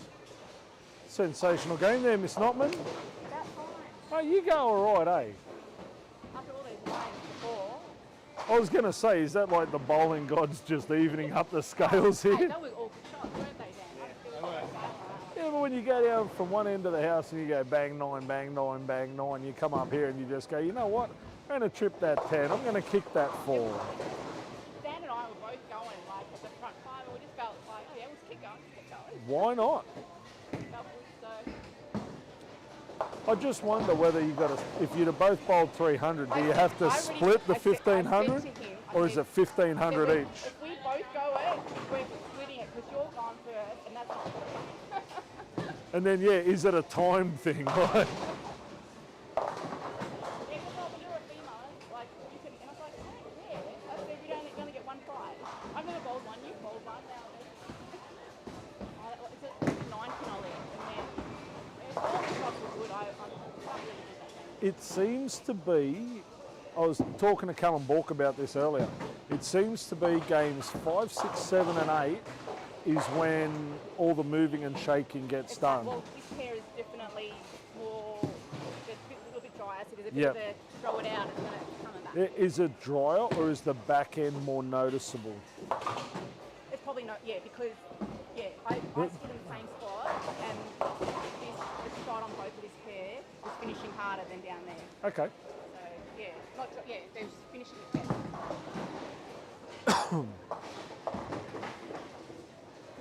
So there you go, just chatting to Jenny Notman there about what she's found from the lower end of the house to the higher end of the house. Seems to be 23 and 24.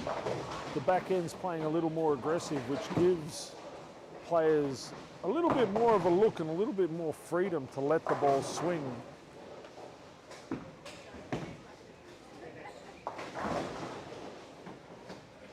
Bianca Flanagan in line for a 247 game. She's throwing the ball extremely well at the moment too. Hayden Johansson's continuing on his way with a 215 game in game number 5. Steve Livingston working on a double.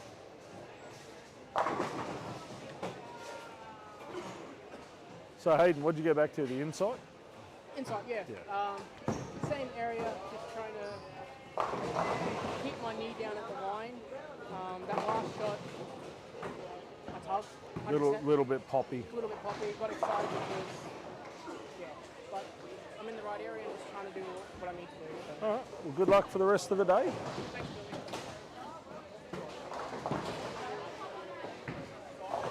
Billy. Luke Best with a double in the 8th and 9th.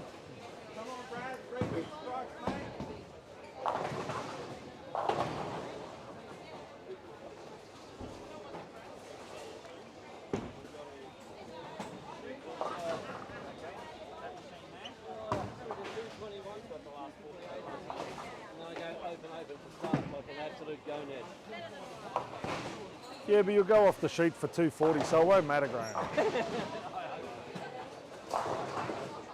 Like John Daly said, you just grip it and rip it. Oop, sorry.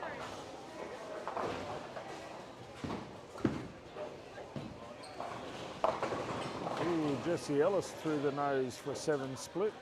I'm sure he'll make the adjustment though on 7 and 8, and he'll be back in the pocket next shot. Beck Whiting, 248. Callum Bork with a 234. David Hughes on 3 and 4 with a 202.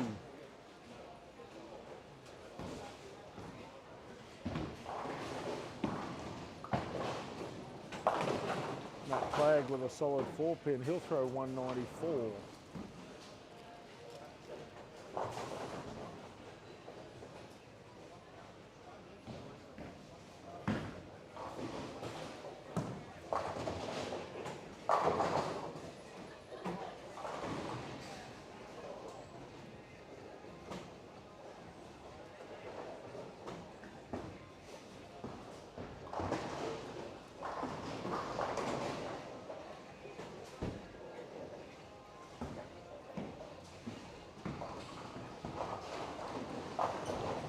Callum Bork, after his 234, opens up with another beautiful pocket strike. He seems to be in quite a good rhythm, both physically and mentally.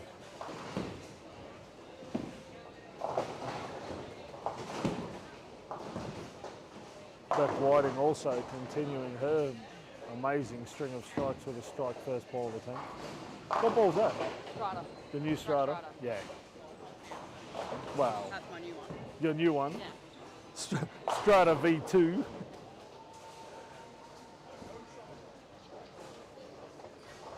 I have seen a couple of these track Stratas getting around the traps, and they are a very, very good ball, especially when the lanes are a little bit sort of greasy, almost soupy through the middle of the lane. They do tend to pick up through the oil quite well.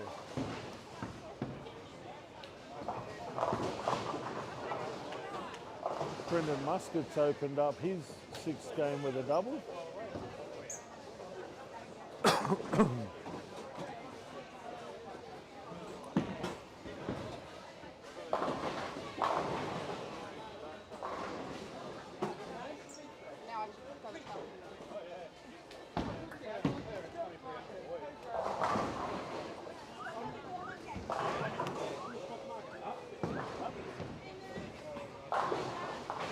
absolute best with a 217. Simon Kirby can bowl a possible 218 if he can strike out in the 10th frame.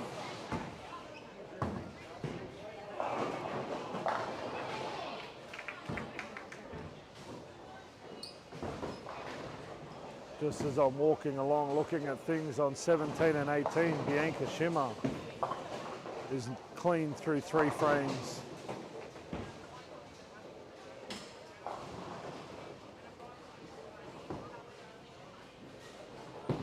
Hayden Johansson with a pair of spares to start his 6th game off. Dan Bory, after horrendous 5-3, makes an 8 spare, and Daryl Elphiston with 3 in a row after his 9 spare to start game 6.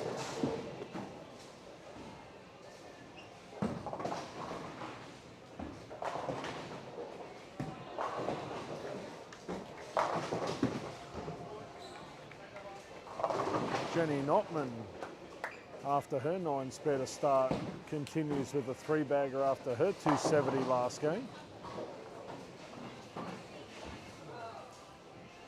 We've definitely found the shape. Looking very strong. Should you ring that haven't had much practice? Dan Bory with a strike in frame number 5. That'll give him some confidence moving forward in this game. 216 for Simon Kirby on 15 and 16.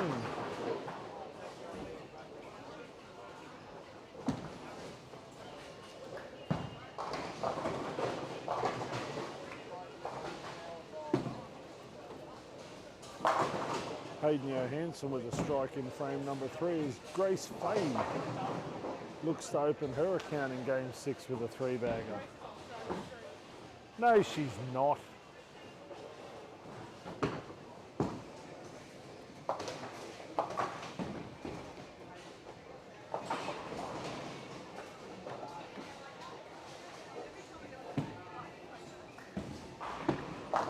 Great shot from Bianca Flanagan. She throws a double after an open first frame.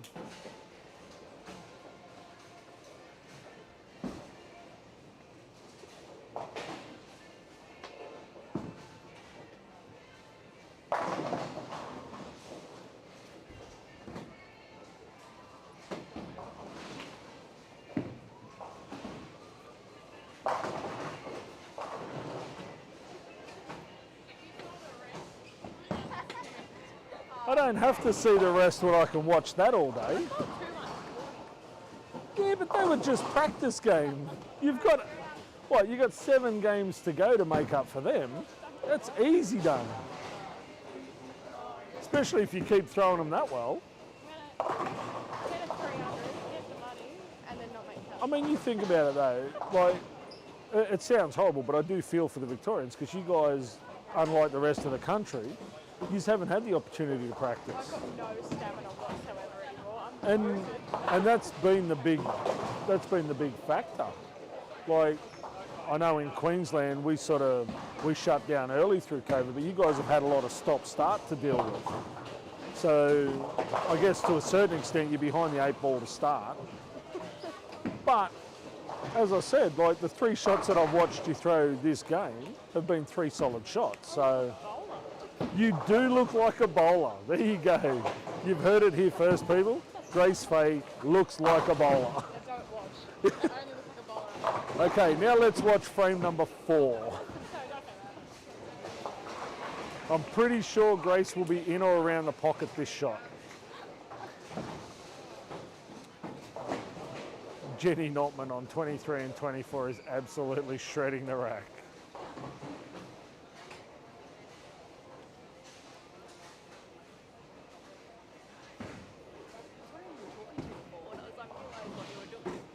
The amount of people that have thought that I'm talking to myself is unbelievable.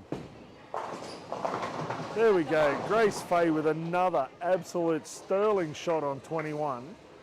She's opened game number 6 with the front 4.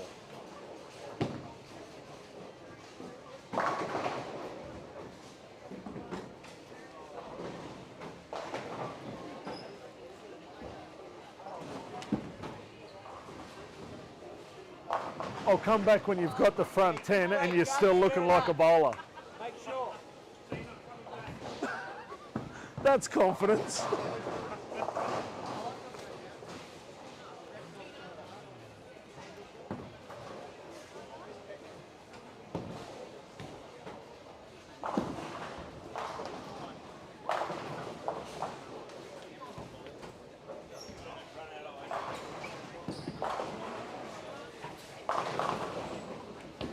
Ooh, Graham Morgan unlucky to leave a solid 8 pin on 11 and 12.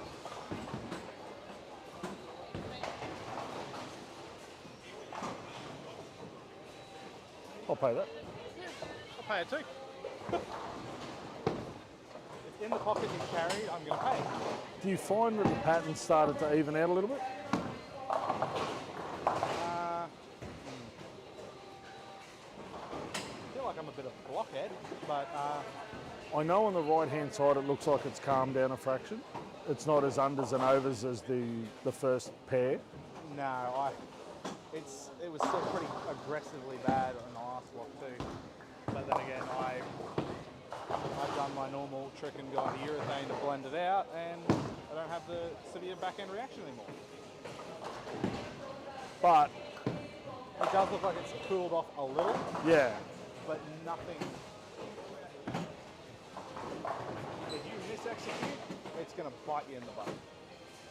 I think that's pretty conducive, but Oh yeah. as I said, the ball shape with the rotor grip looks a lot better than your first block did.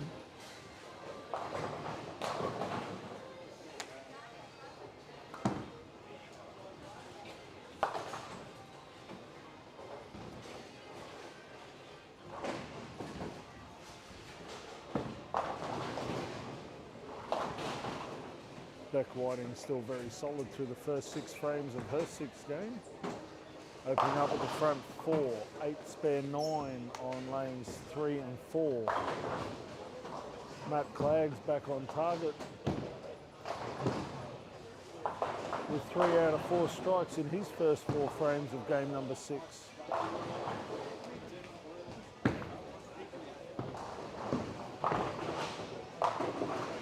Nick Fennick with a nice strike in the 10th frame. As Jared Langford works on a 4-bagger, he can throw a possible 259.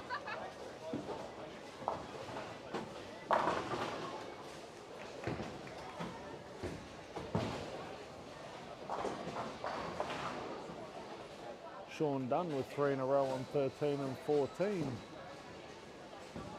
After a 9 spare in his 3rd frame.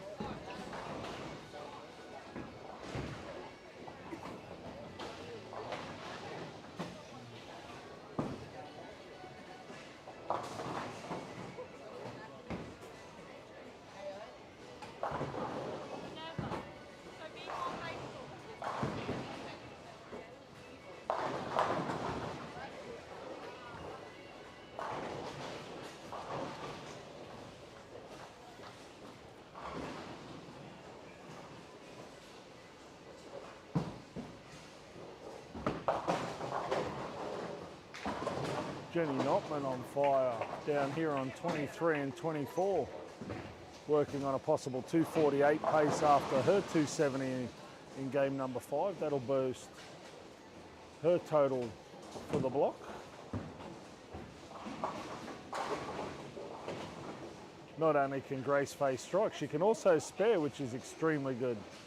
After her 5 in a row, she manages a 9 spare.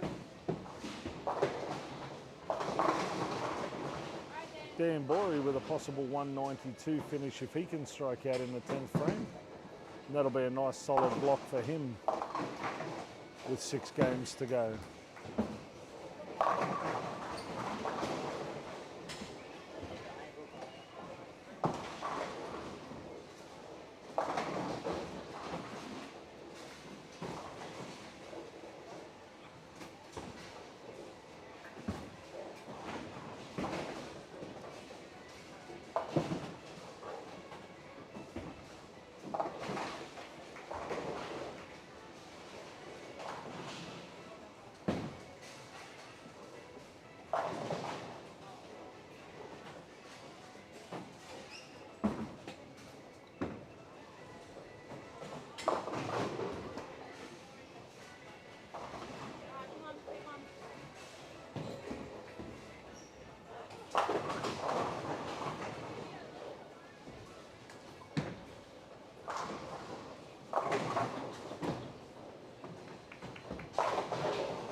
Grace Fay getting it done on 21 and 22 with them back in the pocket for a strike. Can she bowl another one? But for free. There you go, see?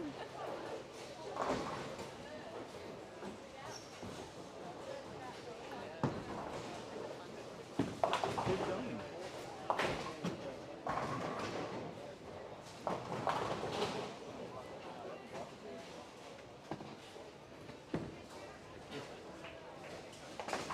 Beck Martin on 13 and 14 getting it done with a three-bagger going into the ninth frame as Sean Dunn continues his solid start to game 6.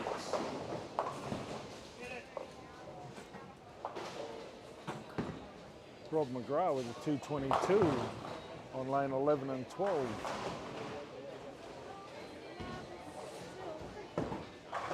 Which was that? 3.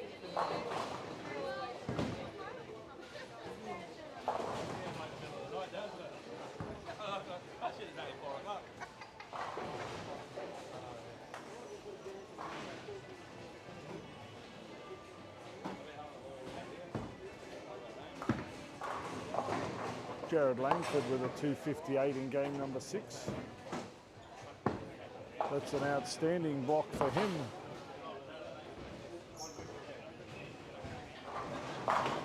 Callum Bork looking to go the back 7 for 229.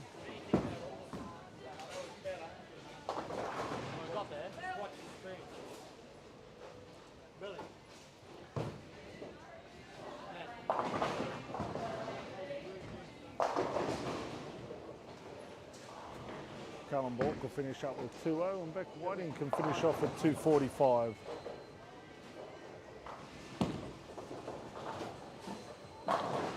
Ooh, unlucky 10 pin for Beck. That'll give her a 234 if she can spare that in strike. Have to give a great shout out to our fantastic sponsors of this event this year. 10 pin results where you can follow the progress of your favourite athlete over the weekend. The Digimen for all your digital printing requirements. CLS Constructions. Wildflower Print and Film. They're responsible for all the fantastic live feeds. Hodgkin Accounting. Struddy's. Campbell's Kitchen Cabinets. And of course the fabulous people at Lexus Townsville. For an outstanding driving experience, see the people at Lexus Townsville.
Turn me on, Tyson.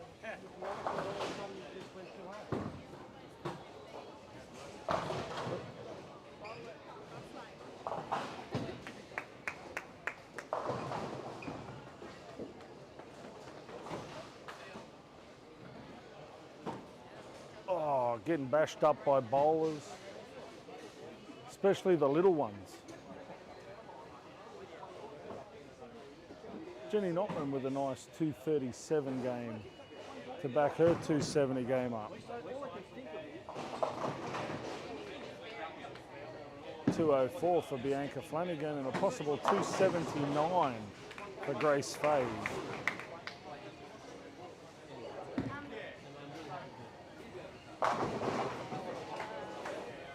She can do it.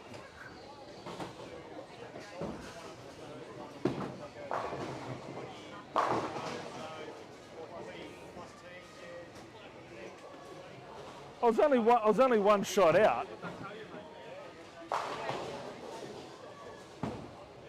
Stupid 6 spoon. Wow.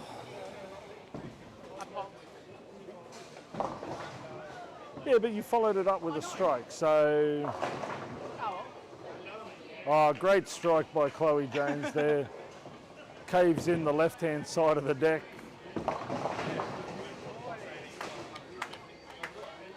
Grace Fay with a 270 something on lanes 21 and 22.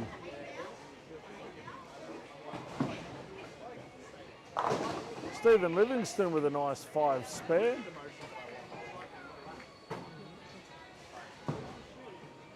What do? You leave half the deck on the first shot and spare with a second. 276, 250. Well, there you go. Yeah, Jared's doing it tough. 270, 250.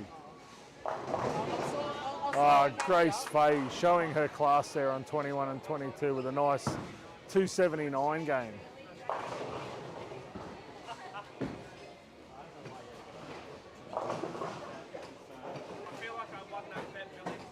Now, I don't mind if I have to come down and take the mickey out of it for 12 shots. I don't mind for a fee. If I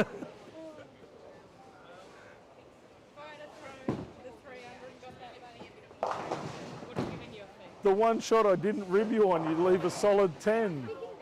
I want people. Just that one. Sorry.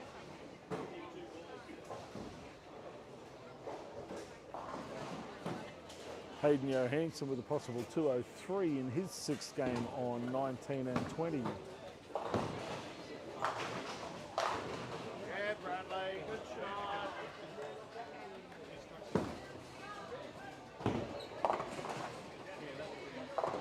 Sean Dunn and Beck Martin with a 225 and a 222 respectively.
just while we're waiting for the end of the third block here at the 2021 Lexus of Townsville Open. We'd like to give a massive shout out to our fantastic sponsors of the event this weekend. Campbell's Kitchen Cabinets for all your kitchen cabinetry requirements. Struddies for all your sporting apparel, screen printing and dye sublimation. CLS Constructions North Queensland. Hodgkinson Accounting. The amazing live stream and audio that you guys are enjoying at home is brought to you by Wildflower Print and Film. The Digimen for all your digital printing requirements here in Townsville. And for those that want to keep up to date with your favourite athlete and all the results and excitement from today, please jump onto 10-Pin Results. The amazing staff here at Townsville 10-Pin and Fun Centre for making all the bowlers and volunteers feel welcome throughout the weekend. Lily Wilson and her crew are doing a fantastic job here this weekend, as are all the back-end staff keeping the machines running as efficiently as possible. And of course, our amazing sponsors from Lexus of Townsville. If you'd like an exciting and amazing driving experience, please see Chris and the team at Lexus of Townsville. And of course, our amazing volunteers, our lane marshals. They give up their time all weekend to ensure the bowlers get what they require when they require it. So a massive shout out and thank you to them.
Okay, block number 4 is underway, games 7 and 8.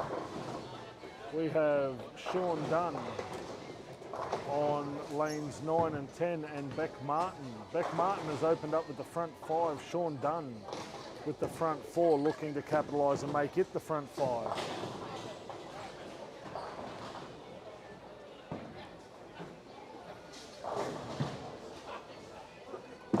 Shane Rosberg on 17 and 18 with a Turkey 7 spare.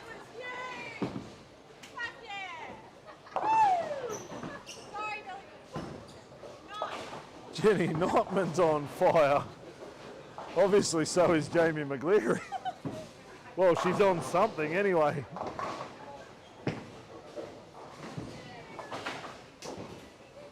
Hayden Johansson solid through 4 frames.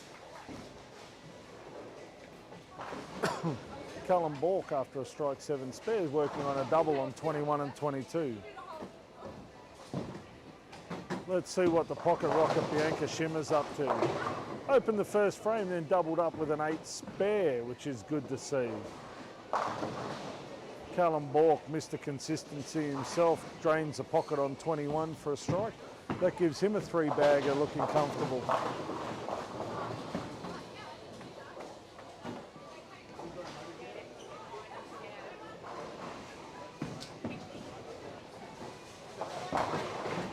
Ooh, Bianca drops an absolute bomb on 22, but leaves a ringing 10. I'm sure she'll cover this and get back on the pocket with another great shot.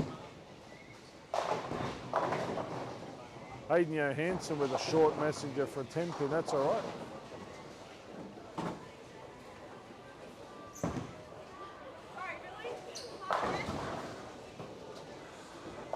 There's all sorts of characters here watching the great bowling this weekend. And it's good to see the competitors that have already bowled supporting the players that are bowling at the moment. Grace Fay still in fine form after her amazing 279 with the front 3 9 spare strike. After saying she was done, she was like a sausage, stick a fork in her, she's done. She's come good in the back half of the tournament.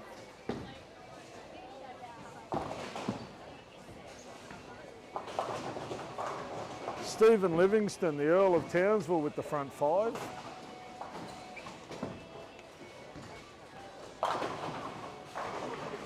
Jared Langford dropping hand grenades into the pocket again with a double in frames 5 and 6.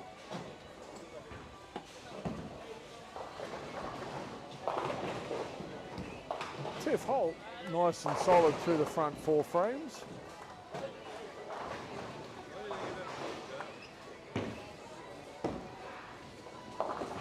Sean Dunn and Beck Martin with 9 spares in the 6th frame after opening up with the front 5. Beck Whiting still dominating with a strike in the 7th. She's clean through 7 frames.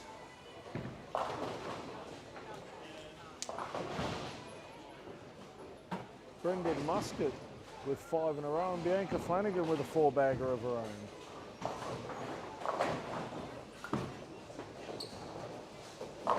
Jesse Ellis has been consistent after his 288 in game 4, and he's solid through the first 7 frames.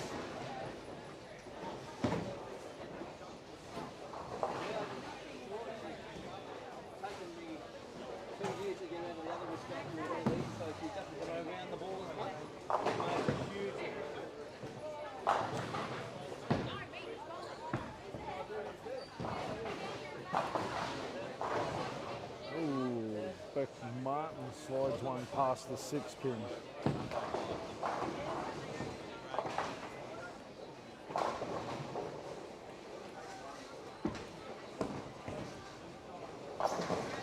On lane 9 and 10 we have Nick the Devastator Devaney with an open in frame number 7.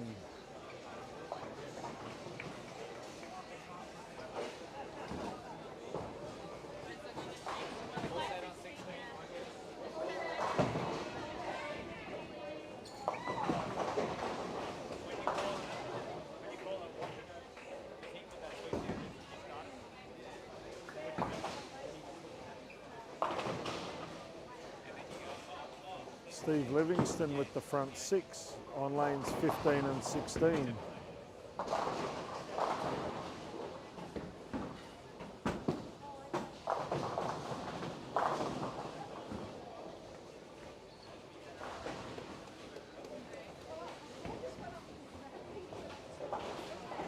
Angela Schimmer with a nice 3-bagger on 15 and 16.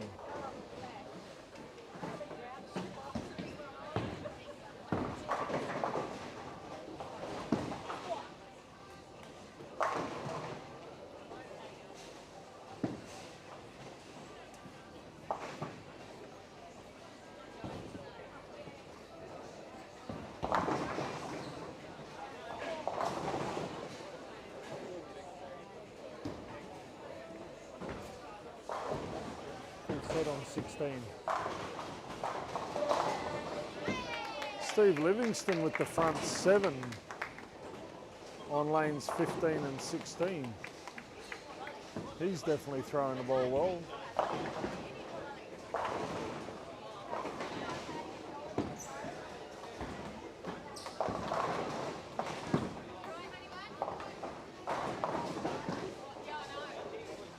Chloe Jones with a double in frames 7 and 8.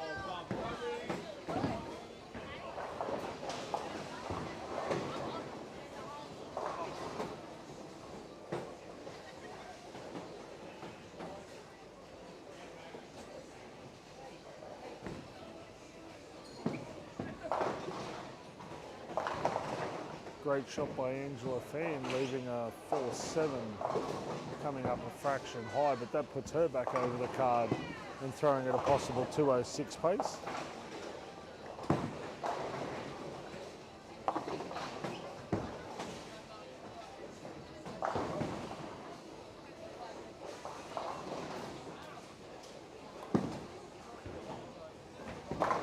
Brody Roundtree's in the pocket again.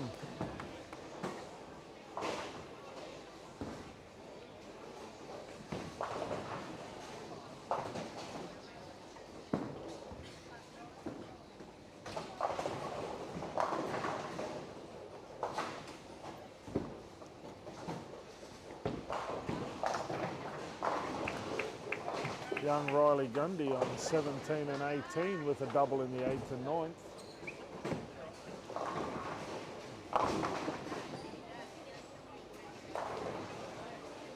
Chloe Jones storming home in game number 7 with 3 in a row.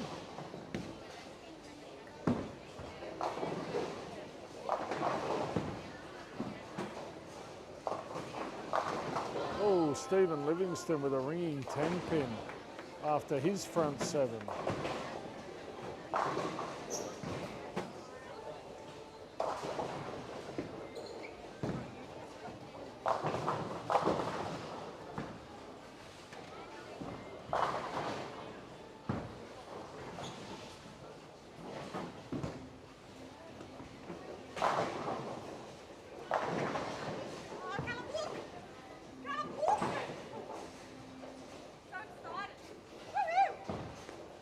That's the most excitement I've ever seen him show.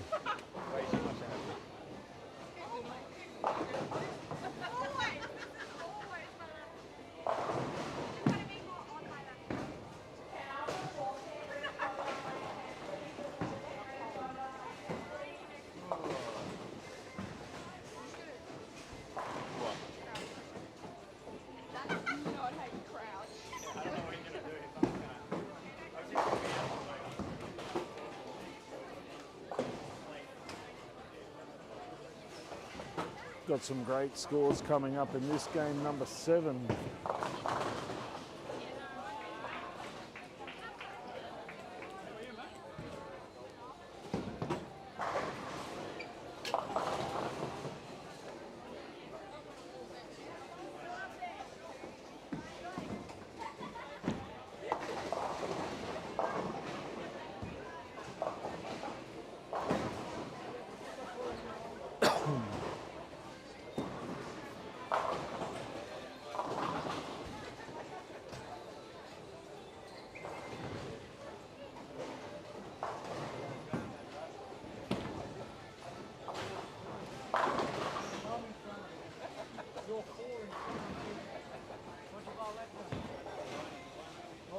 Anchor Flanagan on 3 and 4 with a 2:23 game.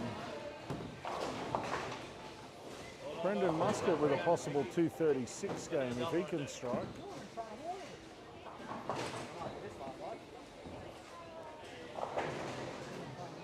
Jesse Ellis on 3 and 4 with a possible 2:48 game.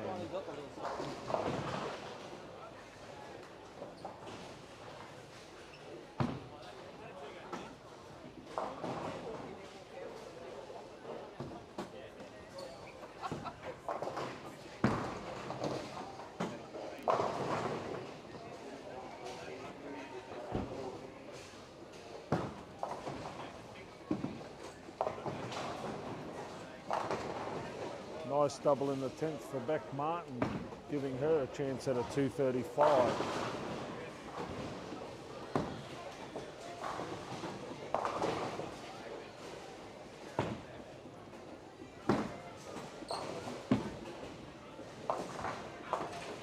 Jesse Ellis lining up on 3 and 4 for a possible 2:48 if he can strike out in the 10th.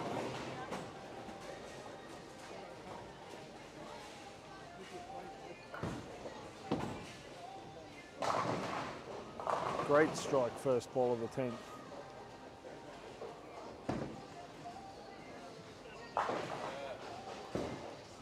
You're on fire now.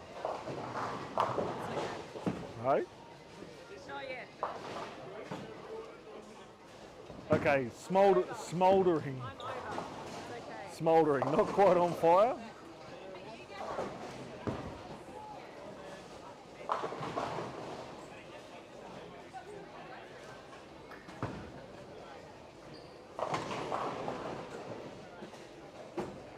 Sean Dunn on 9 and 10 for a possible 2:59.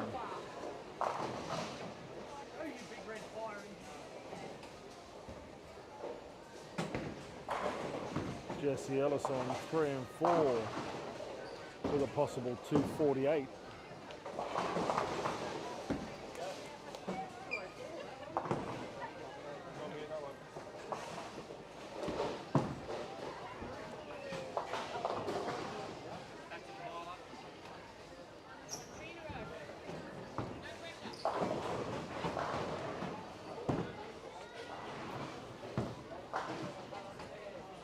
$172 for Hayden Johansson down on 23 and 24, and 2:38 for Matt Clay. Callum Balk with a 2:13. Dan Borey with a 2:01 and Jenny Notman with a possible 2:04.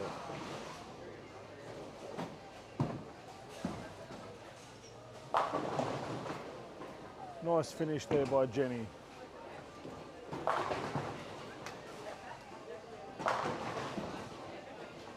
Shane Rosberg with a strike in the first ball of his game, mate.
Okay, welcome back to the 2021 Lexus of Townsville.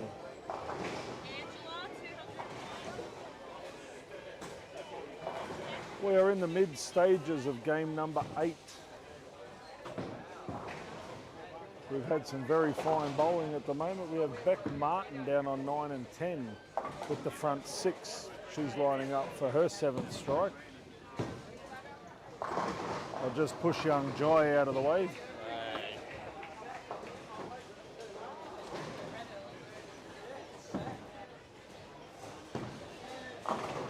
Great shot for frame 7 for Beck Martin.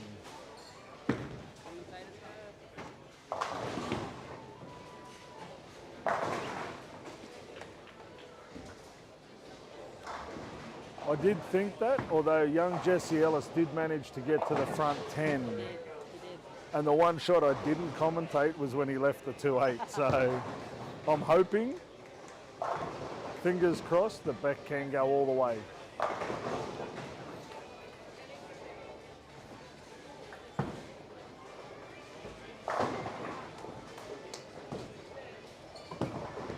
Sean Dunn on 9 and 10 with a 3-bagger of his own following Beck Martin.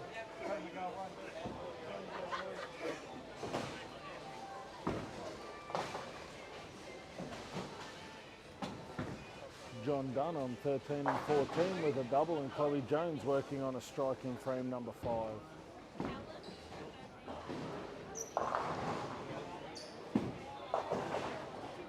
Walking down here to try and inspire young Grace Fay to bigger and better things, but that's failing dismally. No, it's not. The last 3 games you bowled great. Yeah, last one. We had a bit of a rough patch, but we're getting better. Yeah, but you come good. Came up this end. The other end of the yard. That's it. Just don't go past the pylons and you'll be fine. I'll have a chat with the tournament director, see what I can organise for you.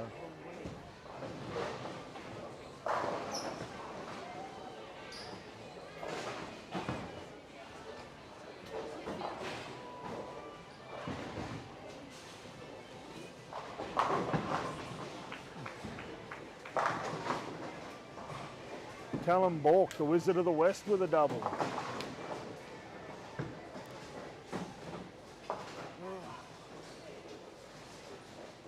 Much difference in shot? I changed ball. Okay. So I changed ball in the first one, or high road fell. Yep.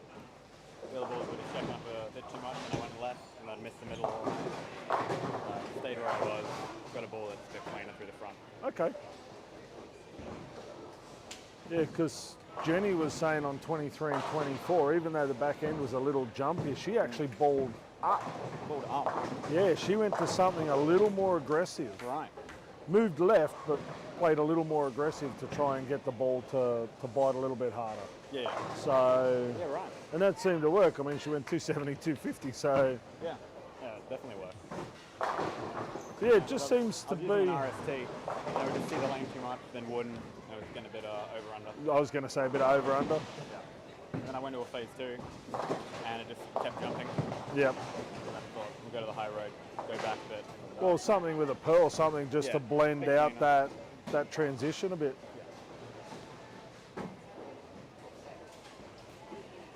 Little Junior Rousey, what's going on? Can't hear my target. Why is that? Are you trying too hard? Okay. Like, I know this is what we spoke about yesterday. I know it's a big event and it's very easy to get overawed in a big event. So for the next 3 games, be you.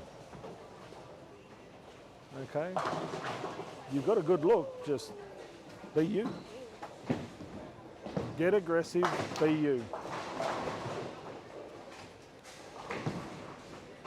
So yeah, there's, I know in the squad before this, a lot of bowlers, mainly the Walsh, well, the Walsh boys, Blake and Jason, they went from something that was quite aggressive to a Rubicon, just so they had the length, but they still had that back end bite. Like a UC too, yeah? Yeah, like a Blake, I think, ended up going to the Gold IQ for the last 2.5 games. Yeah. just so he could get something that would give him the length. Yeah. But still And wanna yeah, continue and to as it turned out, he beat his uncle by 2 sticks or something. So that was a good ball change.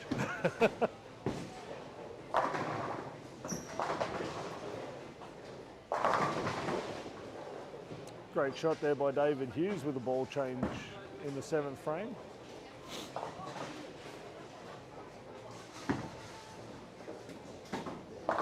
Jack Colmer goes a little bit high on 23, manages to stick a 4. Callum Bork playing that nice blend shot, playing deep left, using the oil to his advantage, but still getting that pearl out into the dry to drive the pocket.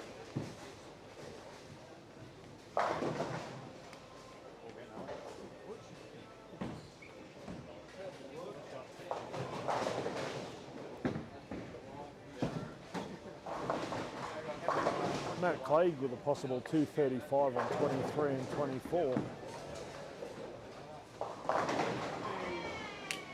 Bianca Schimmer with a double of her own.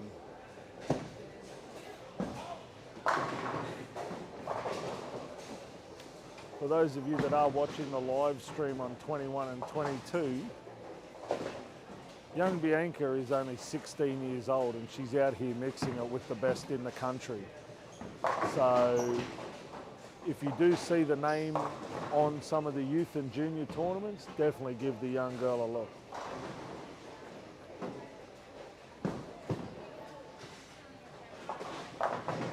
.220 game for Jack on 23 and 24 as Hayden sticks a 10 in the second ball of the 10th. That gives him a chance at a 246.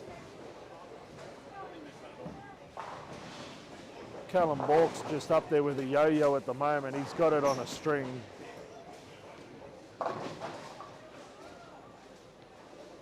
We'll call him Callum the Puppet Master Bork because he's just making everything dance at the moment.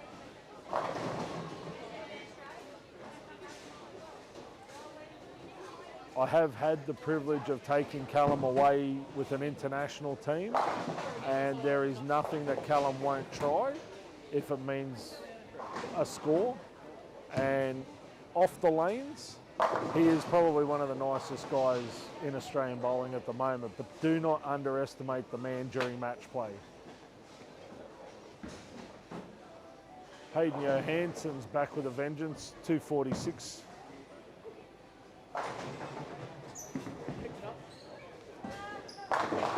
If he keeps this up, I may take him back on as a student if he doesn't call me William by the end of the day.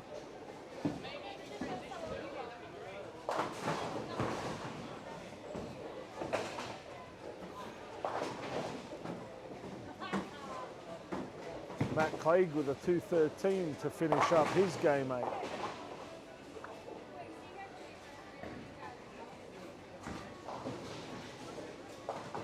Callum Bork with a possible 257 on 21 and 22.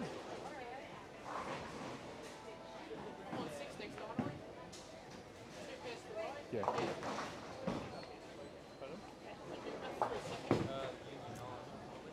Great back end of the game for young Bianca Schimmer. She started off with a 9 miss and then has not opened a frame since. Throwing absolutely beautiful at the moment. Callum Bork's lining up in the 10th frame for a possible 257 game. Got through that one nicely, gets it out into the dry and absolutely smokes the pocket. That gives him 6 in a row leading into the 2 bonus balls of the 10th frame.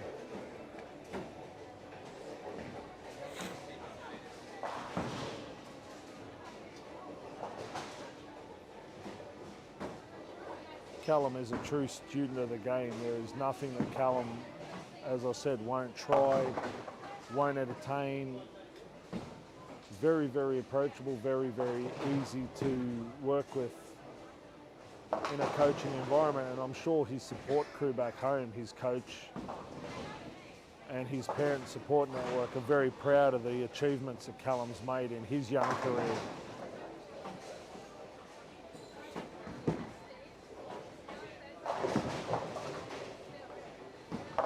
Now, if you watch closely, Callum's just thrown a double in the 10th frame.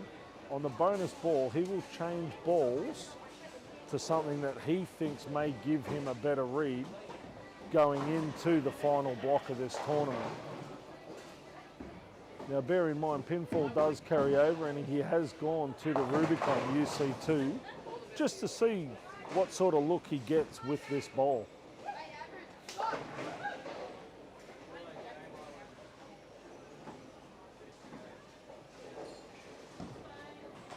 Let's see what Callum can do with the ball change. Got through that one nicely. Gets it out into the dry. Does go a little bit longer, but still seems to read the friction quite nicely. So that'll give him a pretty good look going into his final block down on 17 and 18. So if you do want to follow Callum, please jump on the link over to 17 and 18.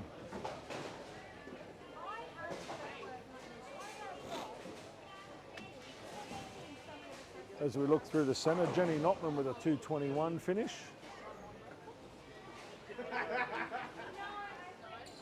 The amazing Grace Fay with a 268 following her 279 2 games ago. Done. Done. Come on now. 233 for young Riley Gundy.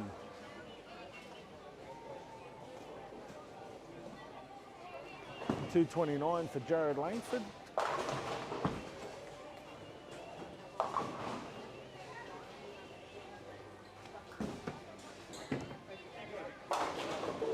$2.68 for Beck Martin and a $2.17 for Sean Dunn on 9 and 10. $2.14 for Graham Morgan. Nick the Devastator Devaney, what's going on? It's a struggle. A struggle? I'm a struggle. Is It's it me. is No, it it's me. mental or is it physical? Nah, probably more. Both. For me, it's probably mental. Get stuck in your head, try and do something, know what you want to do. Can't Like do it. I know you've lane marshalled the first 2 squads. I'm gonna be backing up for round 4 as well. Do you think that you've seen a couple of the left-handers bowl and not so much come in with a preconceived idea of how you're going to bowl, but where? I had an idea on where. I just try and play my shot and not try and go with the big boys or bowl outside of what I can do. But just even something simple, getting the ball off the hand at the moment isn't working for me. Okay. The fundamentals of shot. Yeah. Okay. And look, I mean, everybody has a day like that. I've had about 4. Right, there's another game coming up. You never know what Well, might that's happen. it. There's another block and there's still $1,500 up for grabs. Chip and a chair, that's all you Right. need. One game's all it takes for One game. $1,500. So, and look, stranger things have happened. They have, absolutely.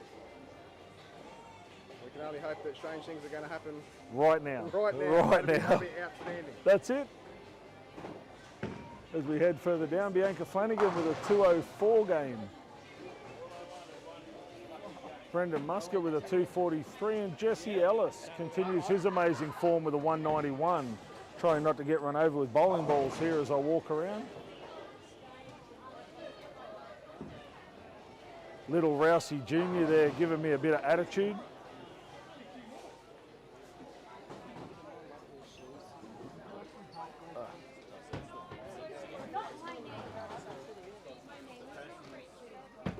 Whoop.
Okay, as the bowlers are entering their game number 9 here at the 2021 Townsville Lexus Open.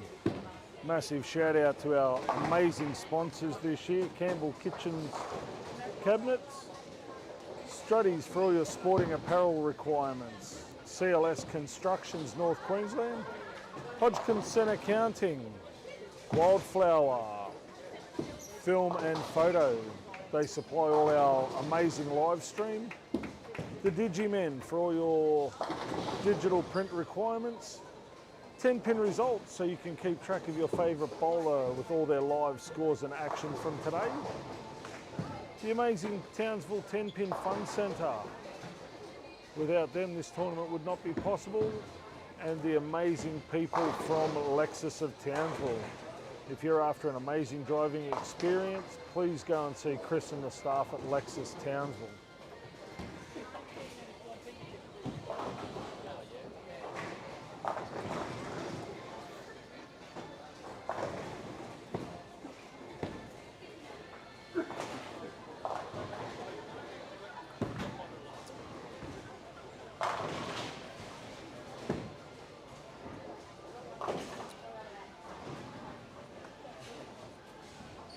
Just down here on 3 and 4, watching Graham Morgan absolutely drill the pocket for a strike.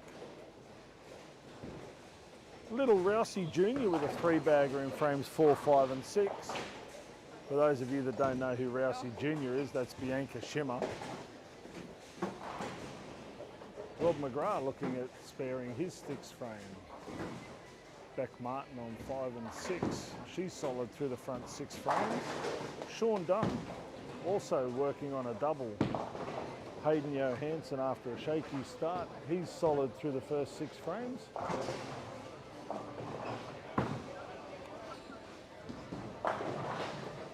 Run through here is Bianca Flanagan, who's also solid through the first 5 frames on lanes 7 and 8. Chloe Jones after a horrific 5-3 count. She's looking to get her game started.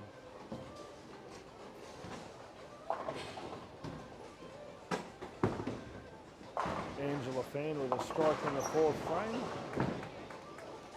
Beck Whiting on lane number 12 after opening her first frame has thrown a spare and double, looking very solid indeed.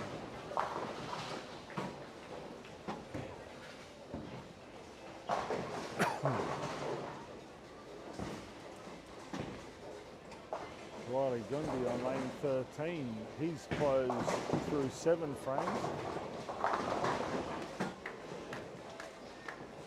And Grace Fay, the Victorian superstar, is back on target with a nice solid pocket strike. You know for a fee I will stand here for 12 shots. Just throwing that out there. I can be bribed. So can I fix my brain? Tiffany Holt solid through the first 6 frames of her 9th game. Dan Borey looking to build a score on lane number 15.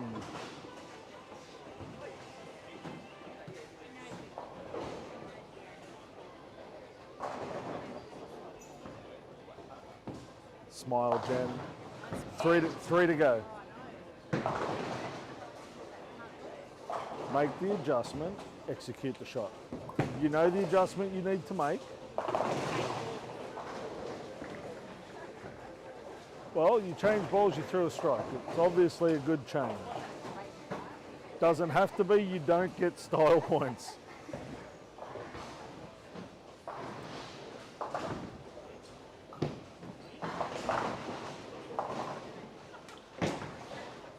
Callum Bork, the West Australian Wizards, got it on a string again. Now, I will make you the same offer that I just made Grace Fay. If you need me to stand there for 12 shots, I will do that for a fee. Every time I walk down, you throw a strike. I'm happy to stand here for 12 shots. I said something about it being just 12 strikes in a row. No. Got 12 strikes in a row. No, but I have heard a rumour that there may be a mystery prize for back row bingo. Just because I did that in a For those of you that are unaware of back row bingo, if you can leave a 7, 8, 9 and 10 pin in the same game on their own, you win back row bingo. Ball return on 20. Oh, that's coming. Coming down.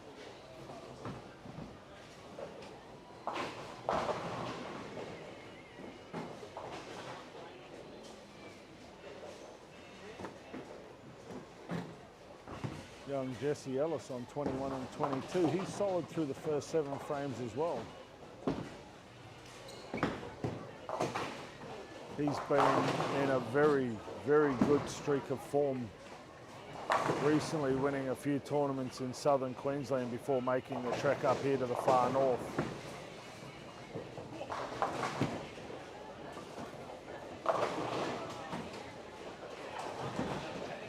Callum Bork's proving that he's got a little bit of bleed room to the right as he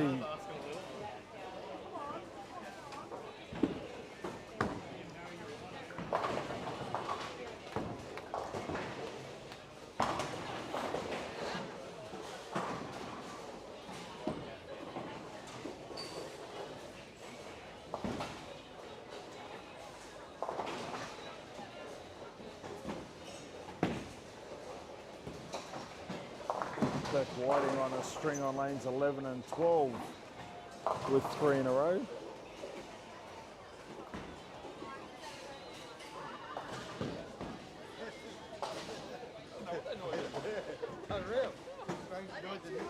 Here we go, Little Rousey's coming up, giving me attitude. Let's go down and see what she's done on 3 and 4. Outstanding effort, 5 in a row to finish her game with a 201.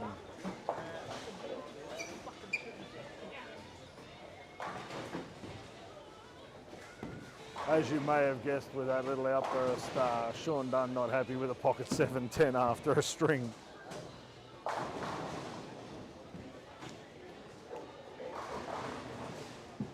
Beck Martin throwing at a possible 259 pace as well. Graham Morgan back on track with a 239 going down on 3 and 4. Hayden Johansson looking at firing up as he trips a 10. First ball of the 10th frame. Gives him a possible 225 game.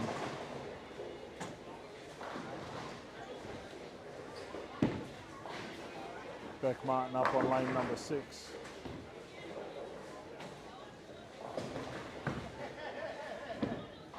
Gets through the ball nicely. Great ball shape on that one. Kicks all 10 pins in the pit. That gives her 229 in the 9th frame with a double in the 10th. So she's 250 plus in game number 9.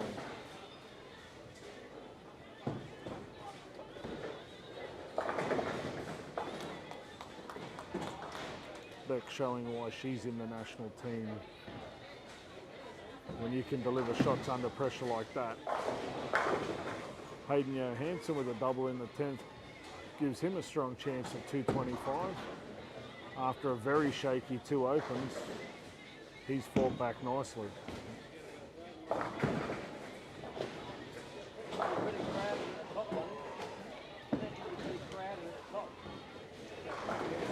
Oh, beautiful shot by Beck Martin. Unfortunately, leaves a solid 8 pin. Nice game of 258 in game 9 for Beck Martin. Hayden Johansson misses 8 boards left, gives himself a 5 count for a 220 even.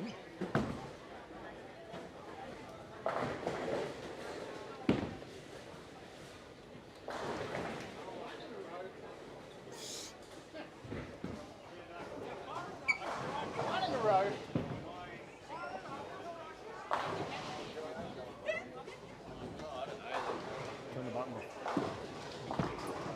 Turn off.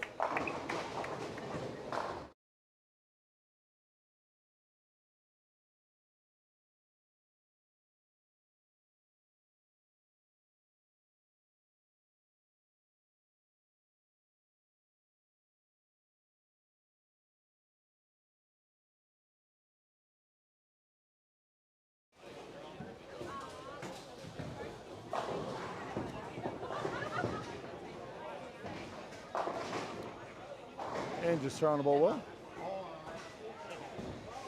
I just called that ball return. Oh, we don't care. I just called. We're more important.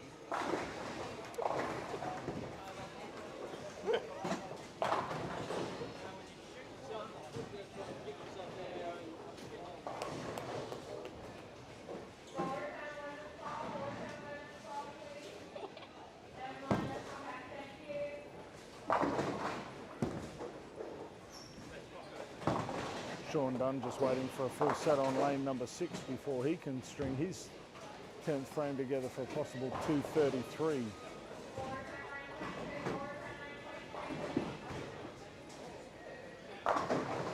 Graham Morgan with a double to start game number 10, picking up where he left off in the last game. Bianca Schimmer with an absolutely beautiful shot in the second frame. That covers her open in the first.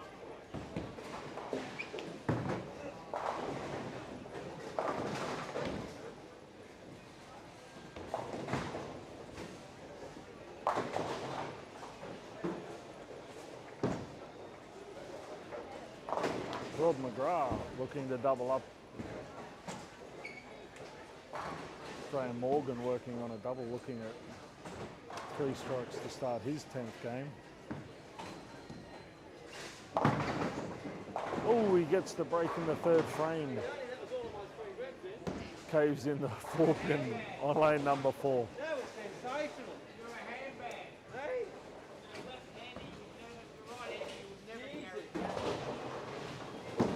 I just Counts as flush for a right-hander. I just need to know, Graham, what's it like bowling a tournament with as much power as you have? Well, like I said, when you look across these English, you see these young guys and these old guys and all these revs, I think to myself, mate, if I'm competing and I can still catch up and I can still manage to, to stay with all these guys, then I must be doing something right.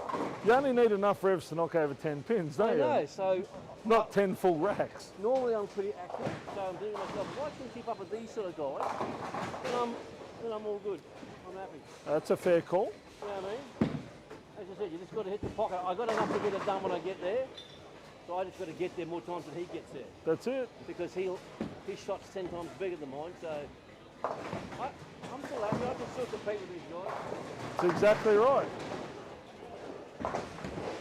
Sean Dunn with a great shot, first ball of the 10th. He smashes the rack, leaves himself a good chance at a possible 233.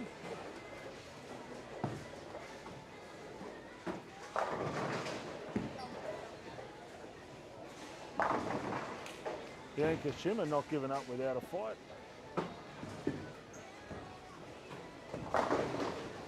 Great shot by Graham Morgan. Unfortunately leaves himself a 7-pin. Sean Dunn lines up second ball of 10 frames, smokes the pocket for a double. Sean Dunn making a fist of himself here. Throwing the ball extremely well so far today, Sean. Bianca Flanagan on 7 and 8 with a 215 in game number 9. Very quiet and unassuming young Bianca Flanagan, but manages to get the job done more often than not. Sean Dunn on lane number 6 lines up for his bonus ball. Carries the 4-7 late for a 233 game. Great finish for Sean Dunn. Nice finish.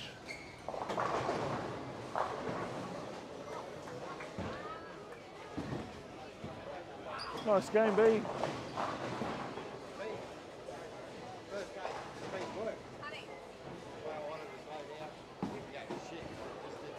Stephen Livingston on fire. Well, apparently so. As long as you get what you need, that's all that I concern myself with, Steve.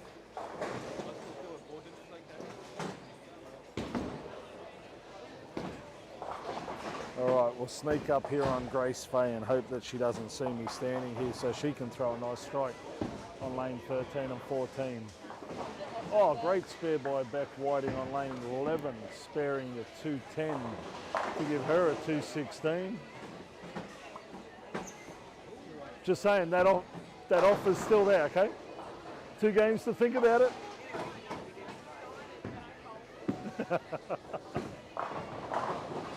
Dan Bory with a double to start game 10.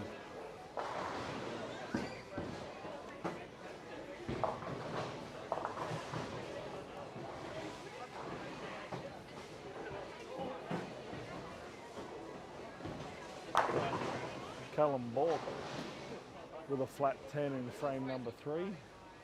Jack Coleman has opened game 10 with a double.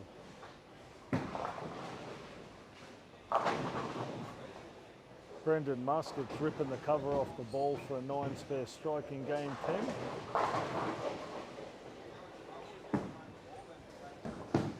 10. Young Shelley Peterson, what's she done? Striking the 3rd frame down on 23 and 24. Well, Billy, I've lost my ball is what's going on. So you are requiring a ball return? We have called for it, it's coming. Okay. Great shot there by young Jesse Ellis on 21 and 22.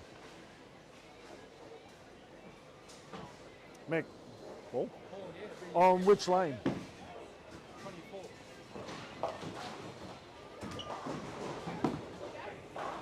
Just having a bit of ball return issue on 24. We'll sort that out with the counter staff here. Ball on 24.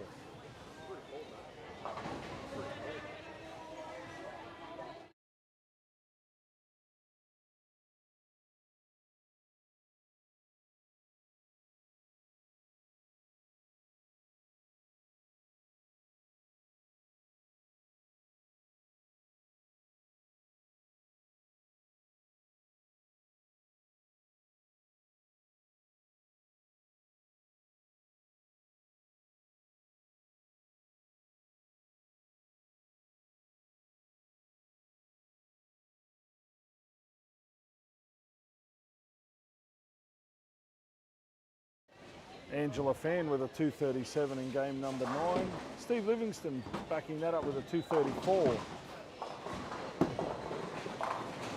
Angela with a beautiful shot for the first ball of game number 10, opens up with a strike.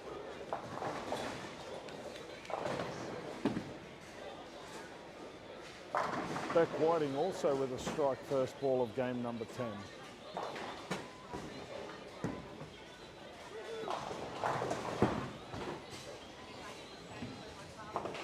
Bradley Stevens with a strike to open his campaign in game number 10. Beck Martin with a double and a 7 count. Sean Dunn opens up with a double. Hayden Johansson with a 7 spare double.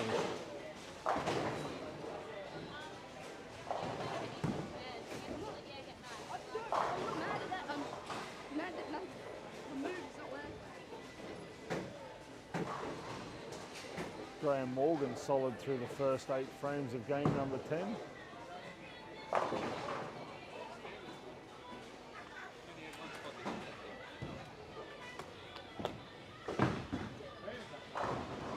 Sean Dunn looking for 3 in a row on lanes 5 and 6. Absolutely smokes a pocket for a solid 9 pin.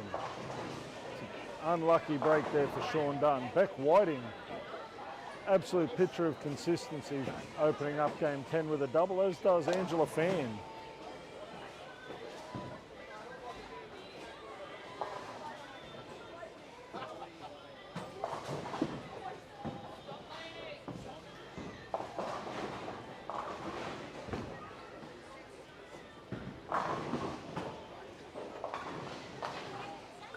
Dan Bory solid through the first 4 frames with a double, 8 spare, 8 spare.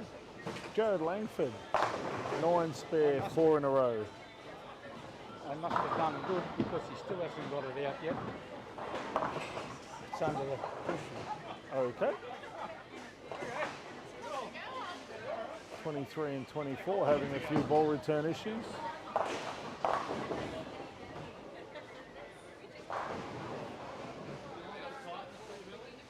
Sorry? The top 10 is? It's a little bit congested. Oh, cool. Nice. You don't get events like It's as it should be though. Ball return on 2. Yeah, as it should be. You don't get that all the time. But, I mean, look, from a spectator point of view, it's great. It's good to spectate. And look, I mean, we've all been in tournaments where there's been one or two bowlers that have shot telephone numbers and the rest of the field's bowling for third. I've been in both of those. I was going to say, I'm pretty sure we've both been at both ends of that spectrum. But by the same token, you want that competition as well. Matt Clegg with the front four to open game number 10.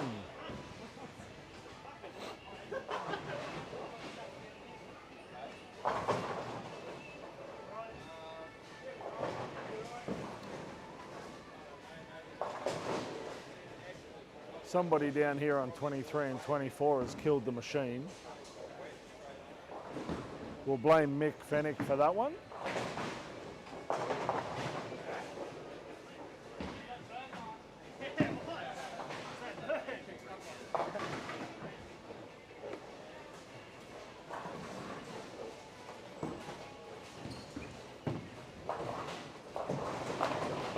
Jared Langford doing what Jared Langford does best after his 9 spare, and that's destroy racks.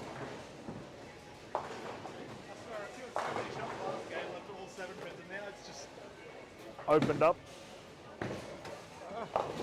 Whatever you want to call it, I'm throwing it as good, it's just looks a lot worse. It's all right, I don't know where I'm going either.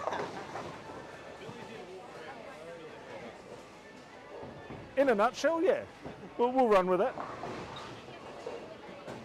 Hey, what'd you do? What'd you do? Oh, look at this. A double by Grace Faye. Is there anything this woman can't do?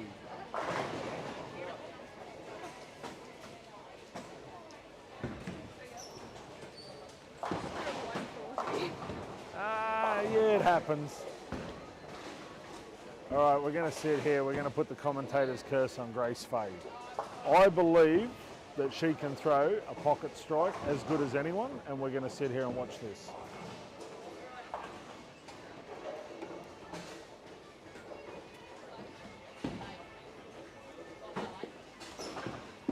Grace Faye gives it a little bit of room to the right. It is coming back Whiteley. Unfortunately, she leaves herself a bucket.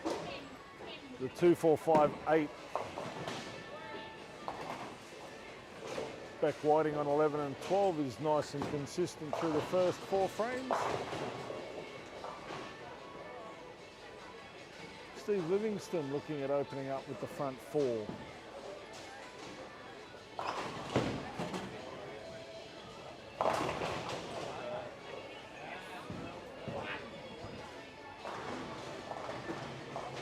Hayden Johansson still solid through the first 5 frames of game number 10. Sean Dunn, after his double to open, throws a 9 spare and then doubles up again.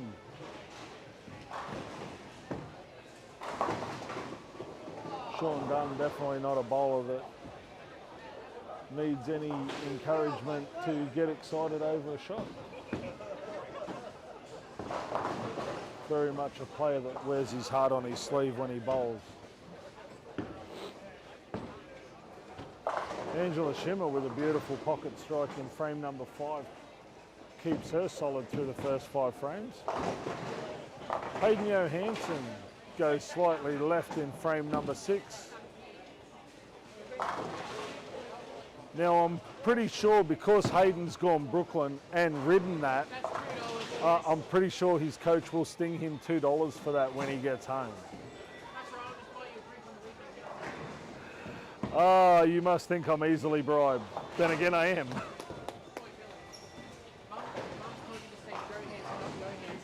Johansson? Yeah, no. Your mum loves me, you'll be all right.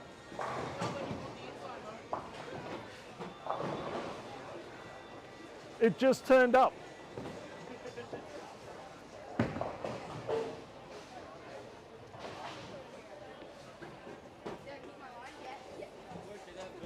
Like a rectal exam only on my weight. Oh, why is it I've got to be on my best behaviour yet the bowlers can drop whatever they want? Oh, this makes my job harder.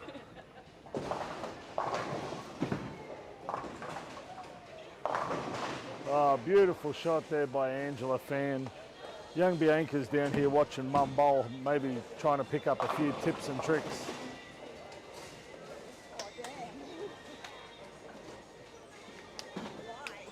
Great shot.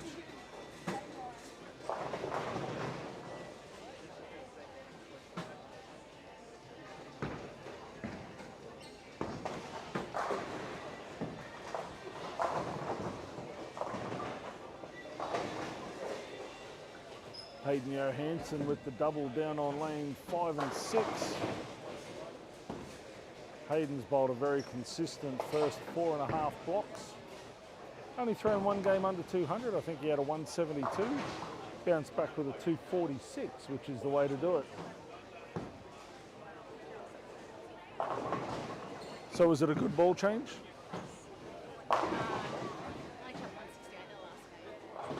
And I've Okay. changed- So now I've changed to a shiny ball. And I've just got strikes and then I've got a soft 10. But you're solid through 7, so Yeah. Yeah, and I just said, 168 is shitty after bowling so well. yeah, but it's one game. I mean, Yeah, well, yeah. a double or a 3-bagger from here negates that. So, Yeah, yeah. and you're throwing the ball well enough. Yeah.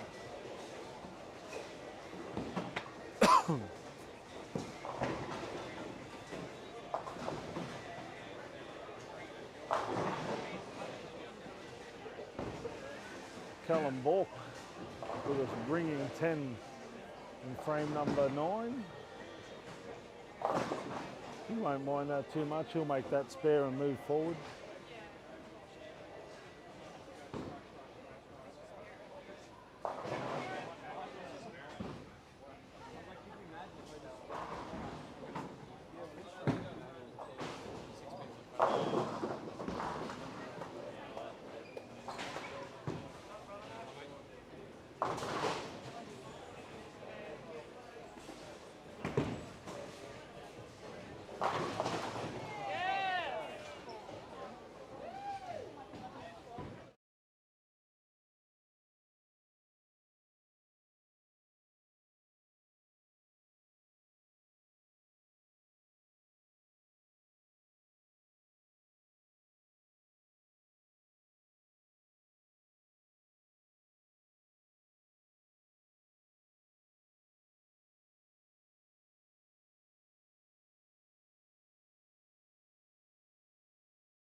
Or it won't, but it won't take long.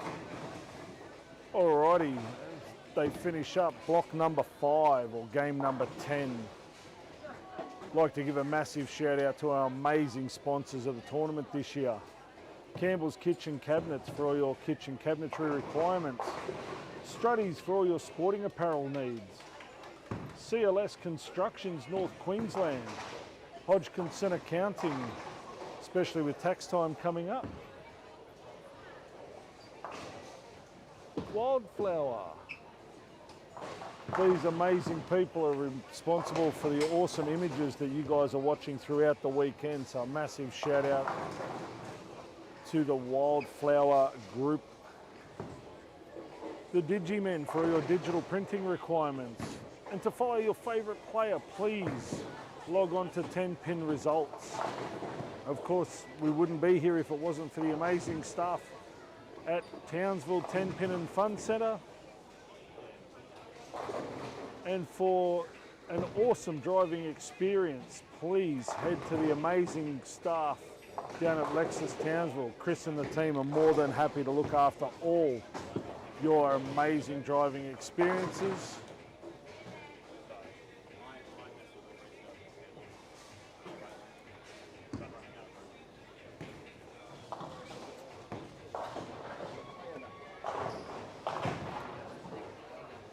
The Wizard of WA talking to a few of his local compadres.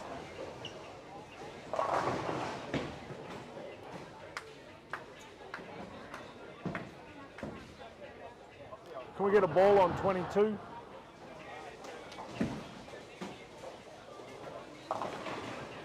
Beck Whiting with a possible 2-14 game. Oi. Steve Livingston with a possible 2-22 game.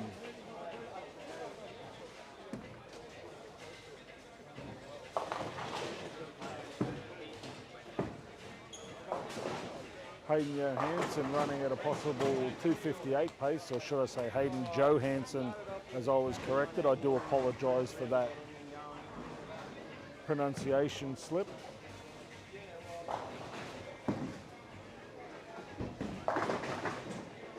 Oh, unfortunately he rocks the 4-pin for the second ball of the 10th. That'll give him a 247 with the spare.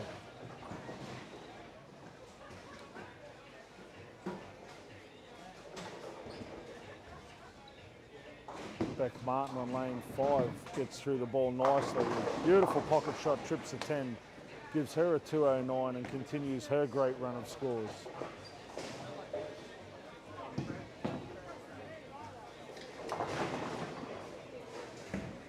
Hayden Johansson's done a lot of spare practice over the last couple of months, and it's starting to show today. He has been able to string strikes, as most of the players have, but where he's had a slight advantage is his spare game has improved considerably over the last 2 or 3 months. Sean Dunn absolutely slices the pocket apart and leaves a 7-9 stone cold. That's a bad break. That'll give him a 204, so he hasn't really lost a lot of pins, but when players around him are throwing 240 plus, it's a very precarious position for Sean.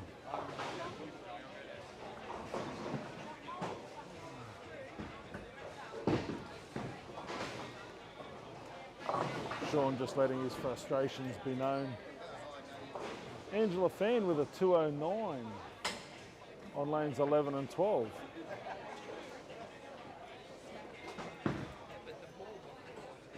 Beck Whiting with a 213 continues her great run.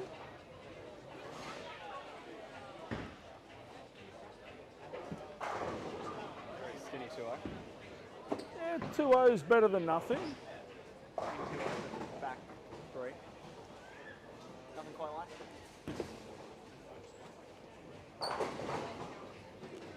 247 for Jared Langford on 17 and 18. Did you stay with the Rubicon or did you go back to the high road? High road. Yeah. But on the right lane, just couldn't quite get the carry because I needed to just get a little bit more left. So getting in front of the ball return, I think maybe this game. Are they really starting to dry out that much? I haven't seen anybody play as far left. I moved it down a little bit quicker. Okay. And I went a bit quicker, but on the right lane, it didn't seem to carry. Left lane, I carried the back 3 then. That looked good. So maybe this pair's a little bit different. As I said, I haven't seen anybody go quite that far left where they're in front of the ball return. Yeah, I wouldn't be massively in front. It'd be still on this side of it, but just because I need the rim. I know Jason and Blake we're pretty close to scrubbing the ball returns by the end of it, but Scrubbing it, throwing it a bit quicker at the moment. oh well, do what you got to do to cash. Hey, we'll see. We'll find out if it works or not. Right. Only one way to find out. Exactly right. Got to be in it to win it.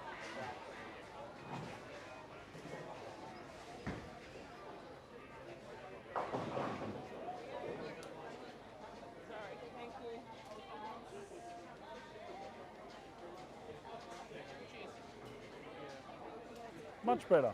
And I did apologise for the pronunciation slip up. That's okay, Mum will love you for it. You're in a good book now. Yeah, all right. All right. Matt Clegg on 19 and 20 with a very nice 268.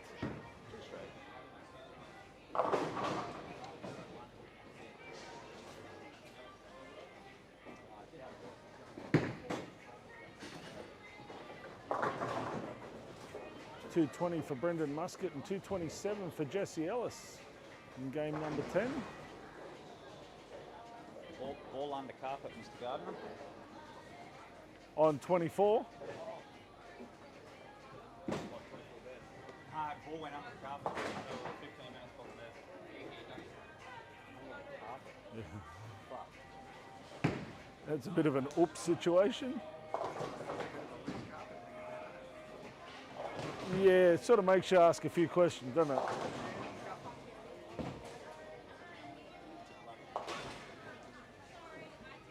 Still hear him. No, I'm back. Oh, back. Oh, so you came back for more punishment. I know. I'd rather be doing. Just a love of the game.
Alrighty, the bowlers have transitioned into block number 6, games 11 and 12.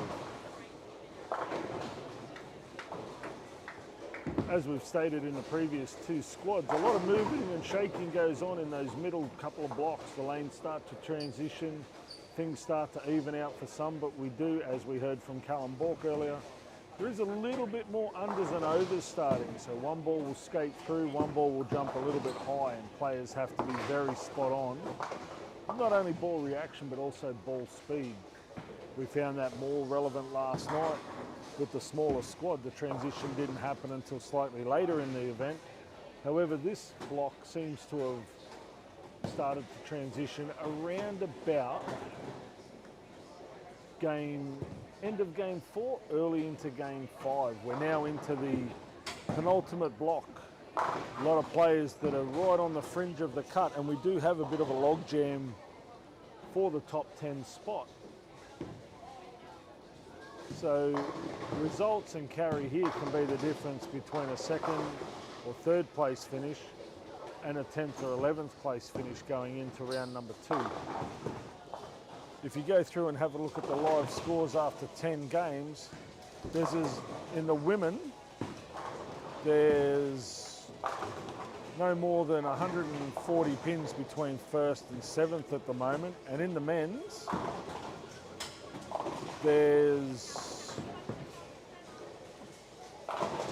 with a block to go, there is 9 pins a game, so 90 sticks separating 1st and 9th, or equal 8th at the moment. So, as I said, in a 2-game block, that extra 20 pins can be almost 3 or 4 spots. So you can expect a few of the players in the mix to definitely start to make their claim for the pointy end of the cut. As I said, we have had quite a number of bowlers that have already bowled their squads are coming back, not only to see where they're finishing, but also to support the bowlers in the latter stages of their squad. So it's good to see that camaraderie amongst the bowlers. We'll go for a wander down and see who's who in the zoo at the moment. With Brendan Muscat opening up with the front 4. Jesse Ellis is also solid through 4 frames. Brendan's ripped the deck in the 5th frame, so he's opened up with the front 5. Rochelle Peterson on 19 and 20 has opened up strike spare 3.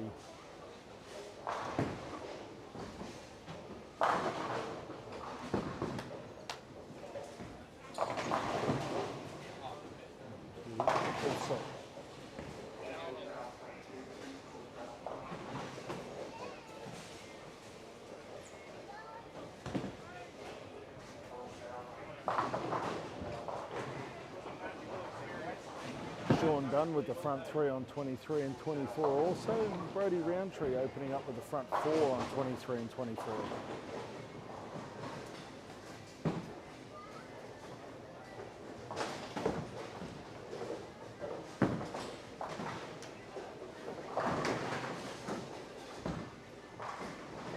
Graham Morgan on 21 and 22 has opened up with the front 4. He's looking for 5 in a row to match Brendan Muscat's effort.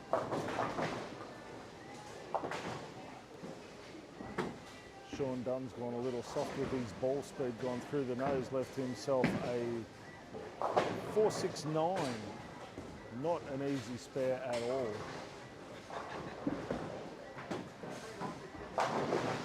Nice shot by Graham Morgan in frame number 5 to give himself 5 in a row.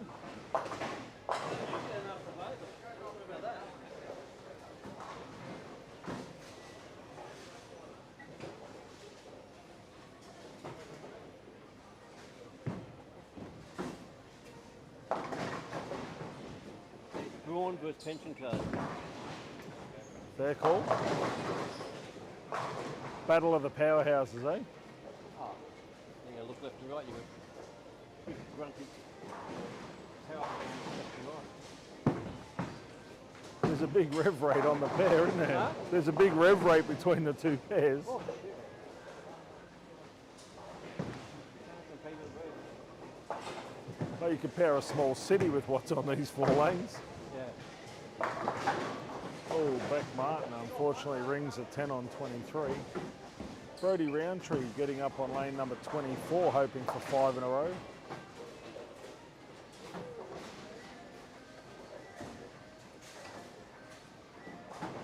Brendan Muscat's runs come to an end after 5 with a 9 spare. Oh, Brodie Roundtree shreds a rack for a solid 7-pin. Graham Morgan still alive in the race to 300 with the front 5.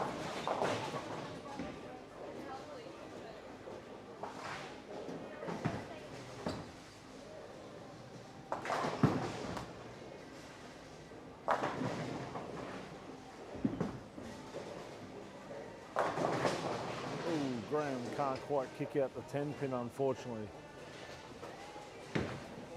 5 seems to be the magical number at the moment.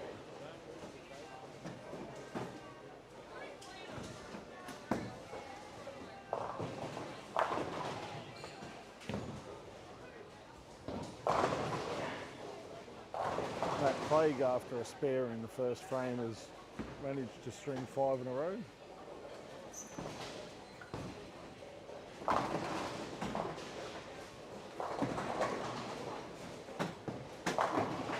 Steve Flanagan with the ball changes back in the pocket and stringing them as good as anyone. She's working on a strike, possibly a double.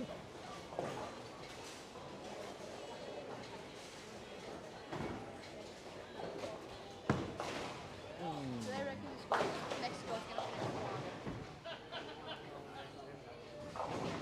finish Next squad will finish about 11:15.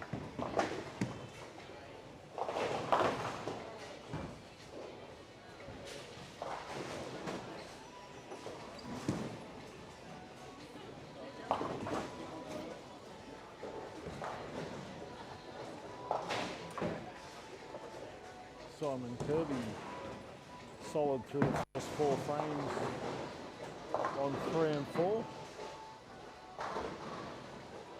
Luke Best also solid through 7 frames on 5 and 6.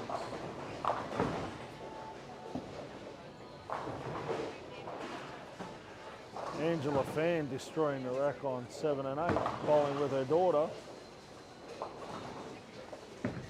Unfortunately, Bianca wobbles the 10-pin.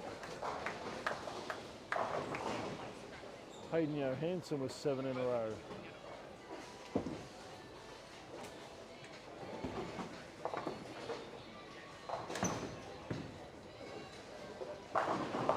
Hayden's made a ball change going into the last block. He's gone to something that'll give him a little bit more length, but still give him that backward reaction.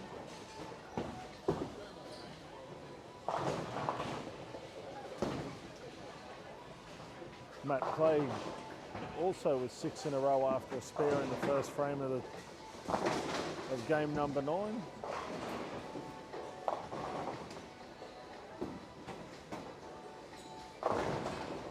Matt goes light, splashes a pocket for a carry on 16 to give him 7 in a row.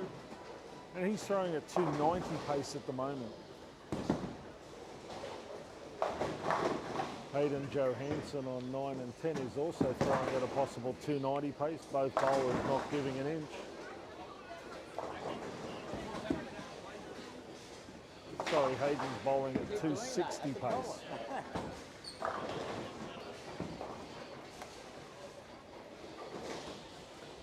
Having 2 spares in the first and third frame, where Matt Craig has thrown a spare in the first frame and 7 in a row.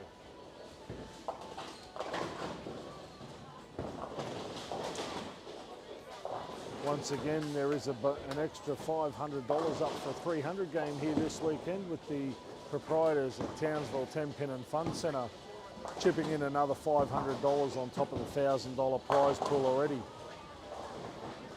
Hayden Johansson in the 9th frame jams a pocket for a ringing 10-pin. He won't be too displeased with that.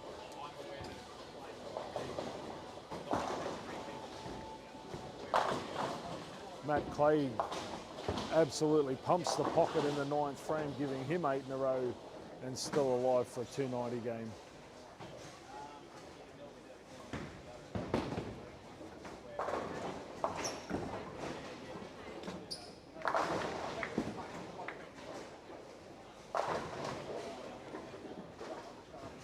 Jesse Ellis working on a double in frames 7 and 8. He's throwing at a possible 248 pace.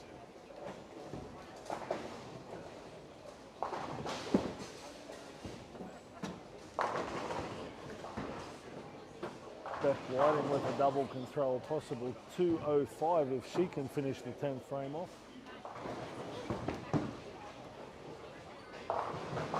Oh, sorry mate, thought you wanted to hold my hand.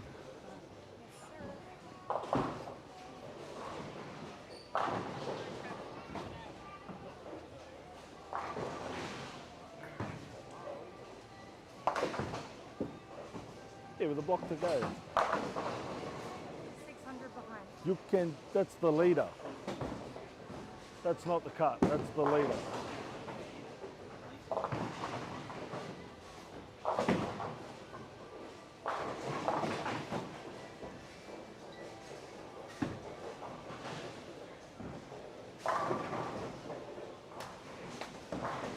Brody Roundtree solid through 7 frames.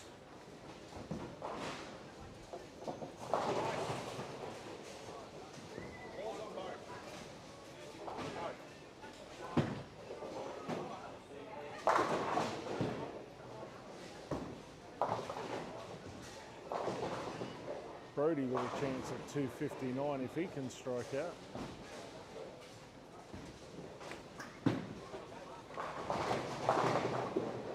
Sean Dunn with a nice strike.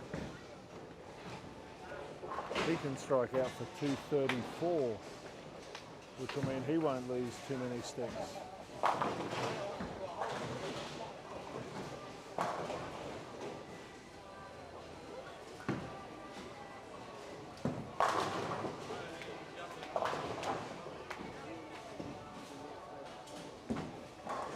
Jesse Ellis with 3 in a row, leaving himself in the hunt for a possible 258.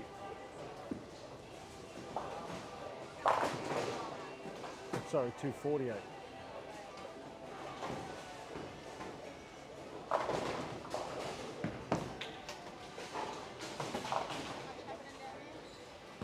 A couple of 230s, possible 259 for Brody.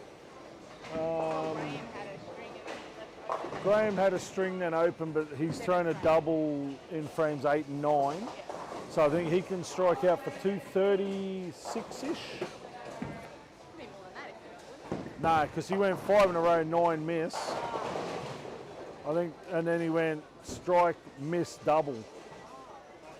Hayden Johansson with a 228 game. Matt Clegg on lanes 15 and 16 with a 269 game. Callum Bork with the back 4 for 179. He struggled to carry on 13 and 14.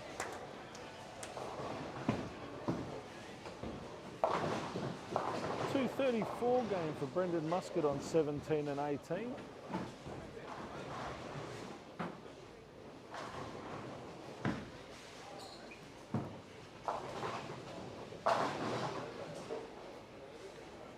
Jared Langford drains the first in the 10th, giving him an opportunity for 222. Graham Morgan makes his spare in the 10th frame on 21 and 22, which leaves the door wide open for him to throw 246.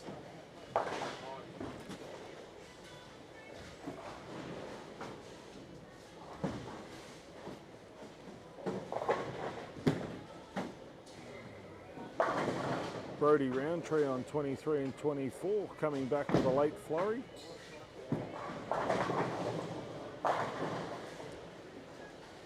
Jared Langford with another strike in the 10th frame. Gives him 192 in the 9th, working on a double, and Graham Morgan closes out for 246.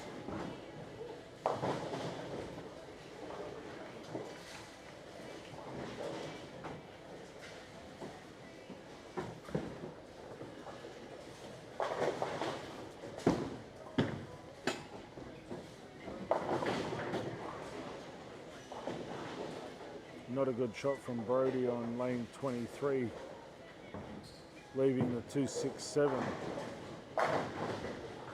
Jared Langford seals the game with 222, finishing with the back 5.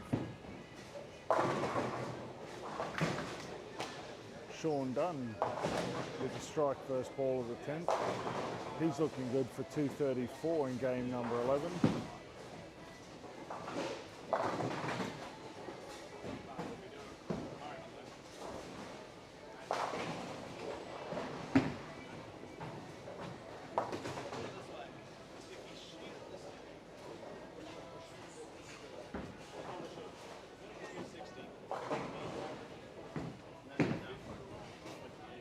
Who's that?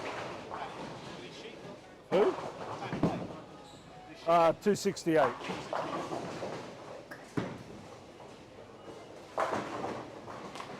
Sean Dunn with a 234 in game number 11. Jesse Ellis also with a 234 in game number 11. Michelle Peterson's opened up game number 12 with a double.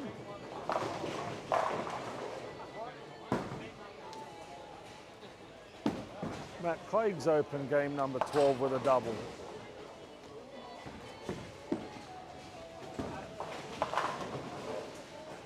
Callum Bork makes a 9 spare first ball of his 12th game. 290? You can throw 290. Why not? I would have preferred you to bowl 300, but you know what? 290 will do.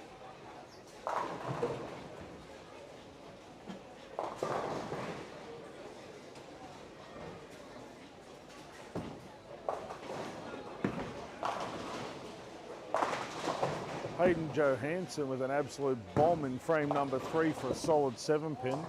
Stone cold.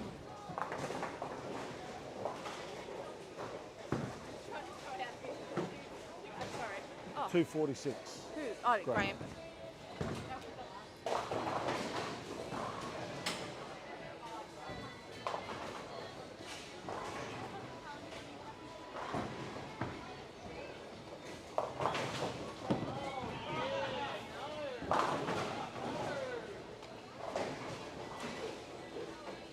Shane Rosberg with a pocket 4-6. That pretty much sums up his evening.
All right, we're into game number 12 here in C Squad.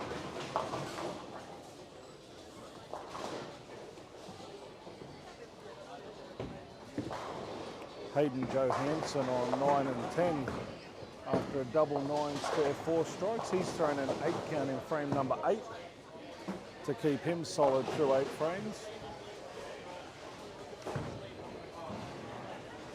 Shane Rosberg with a strike 8 spare after 2 frames of his 12th game.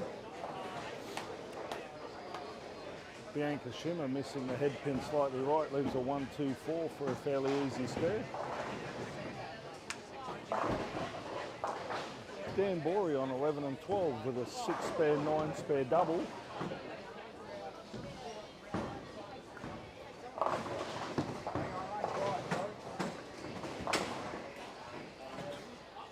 Bianca Flanagan on 11 and 12 is working on a double. Jenny Notman has a strike going in frame 4.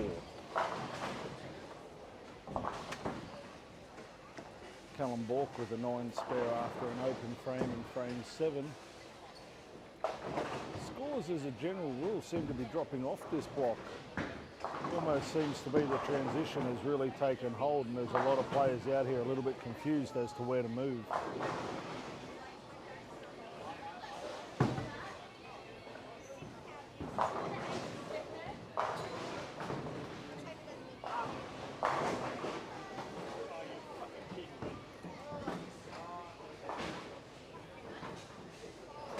Graham Morgan strike in the 8th frame, he's solid through 8.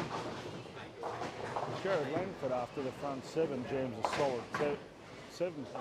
solid 10 pin in frame number 8.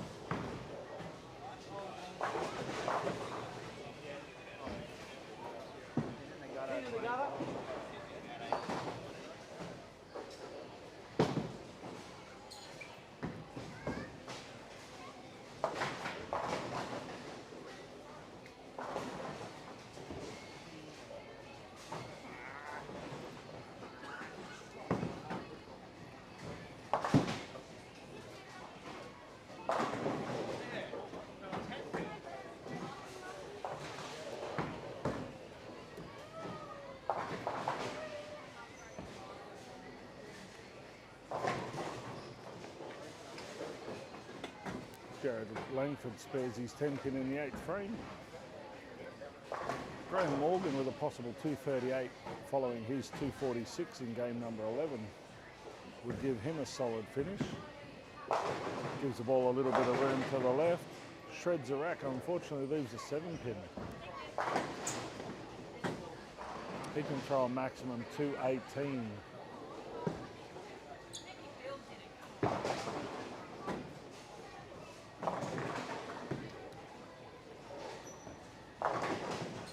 Brody Roundtree working for 4 in a row.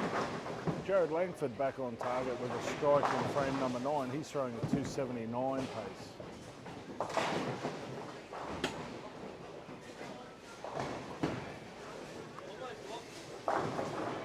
Brody trips the 4 pin forward, that gives him 4 in a row. He too can throw a possible 279.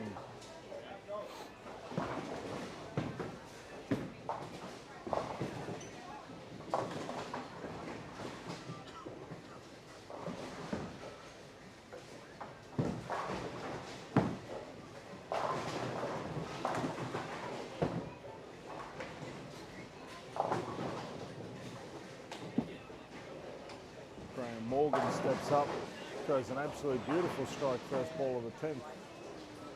That keeps him alive for a possible 218 game to finish off. Sean Dunn with a strike in frame number 6 after 4 consecutive 9 counts.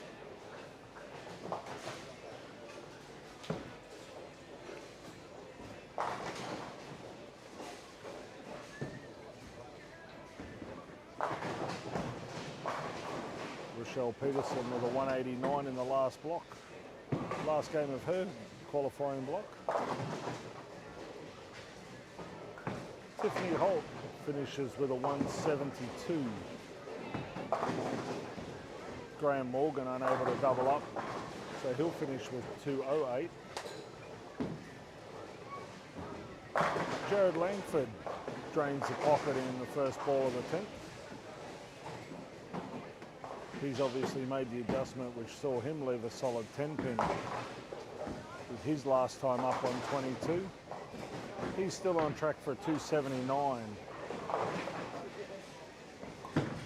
following his 238 game 11. Brodie Roundtree on 23 and 24 also sticks a 10 pin.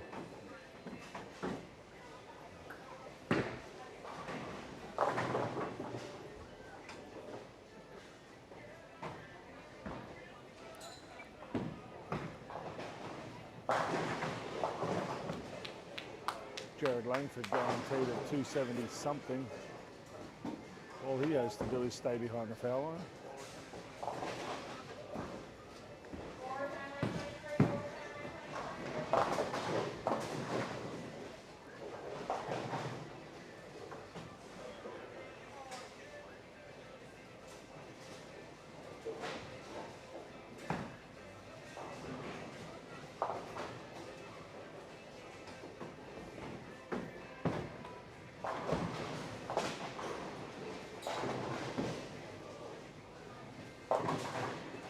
$275 for Jared Langford with a 6 count on the bonus ball.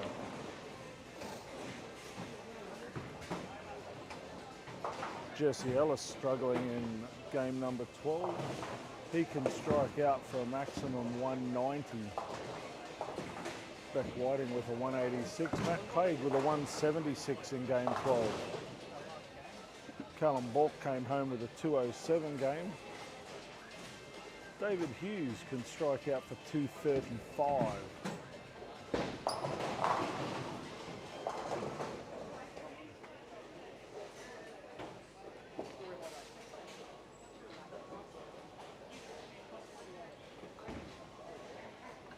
Hayden Johansson with a 241 in game 12 to finish his day off strong.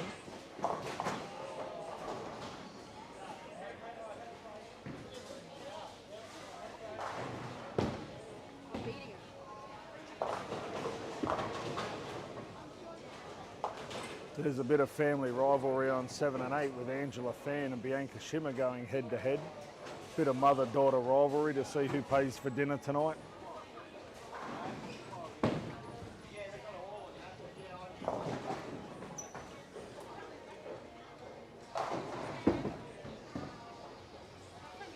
Chloe Jones finishes with a 191.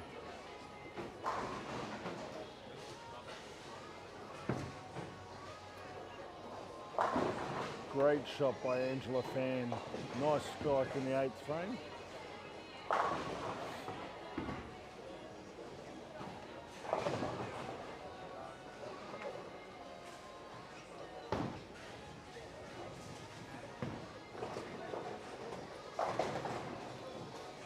Bit of a late transition.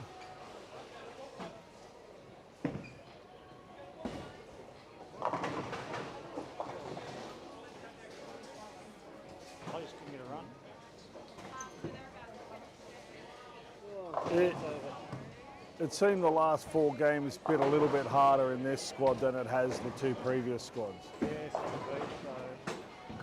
So each lane's playing different too, which doesn't help a lot.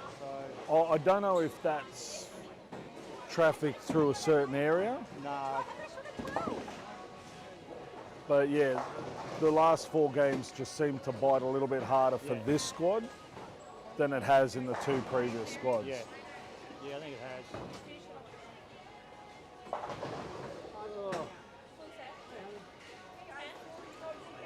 12.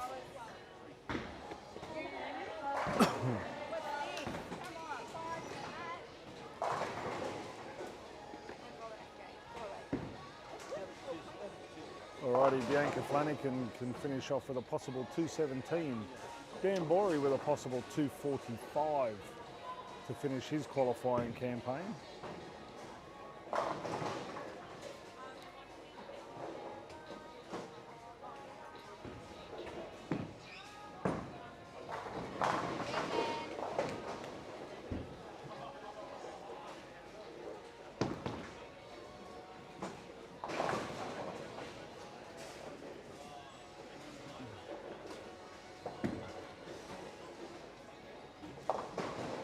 Bianca Flanagan with an 8 count first ball of her 10th frame. She can bowl a possible 207. Jenny Notman can finish up with 214 if she strikes out in the 10th, finishing on her favourite lane.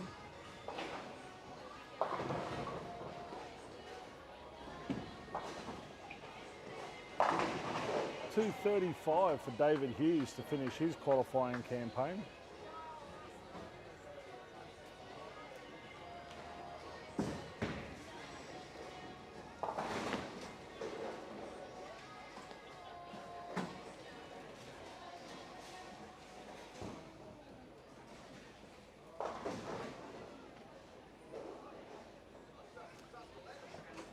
At the conclusion of this squad, the lanes will be redressed. So once this squad has finished qualifying, we will be back live streaming in approximately 45 minutes. So at approximately 7:30, we will be going back on for the final D squad. I will be hoping to run through a top 20 at the conclusion of this squad. That will give us a fairly good indication of where the cut may or may not be. Jenny Notman on her favourite lane carries the turkey. She's still alive for a possible 214 finish. So far this game, Jenny hasn't missed on the left-hand lane, lane 11.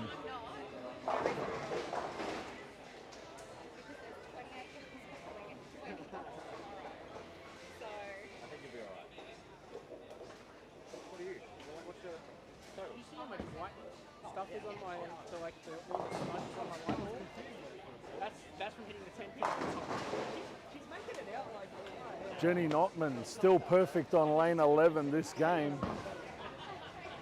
Can she close out a one-lane perfect game?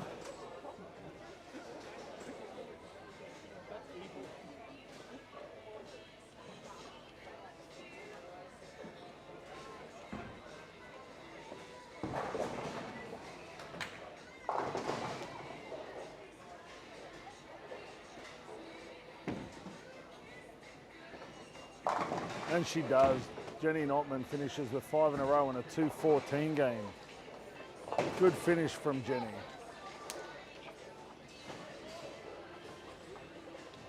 Okay, ladies and gentlemen, that concludes the third qualifying squad. As I said, we will be hoping to have a combined standing sheet in approximately 10 to 15 minutes.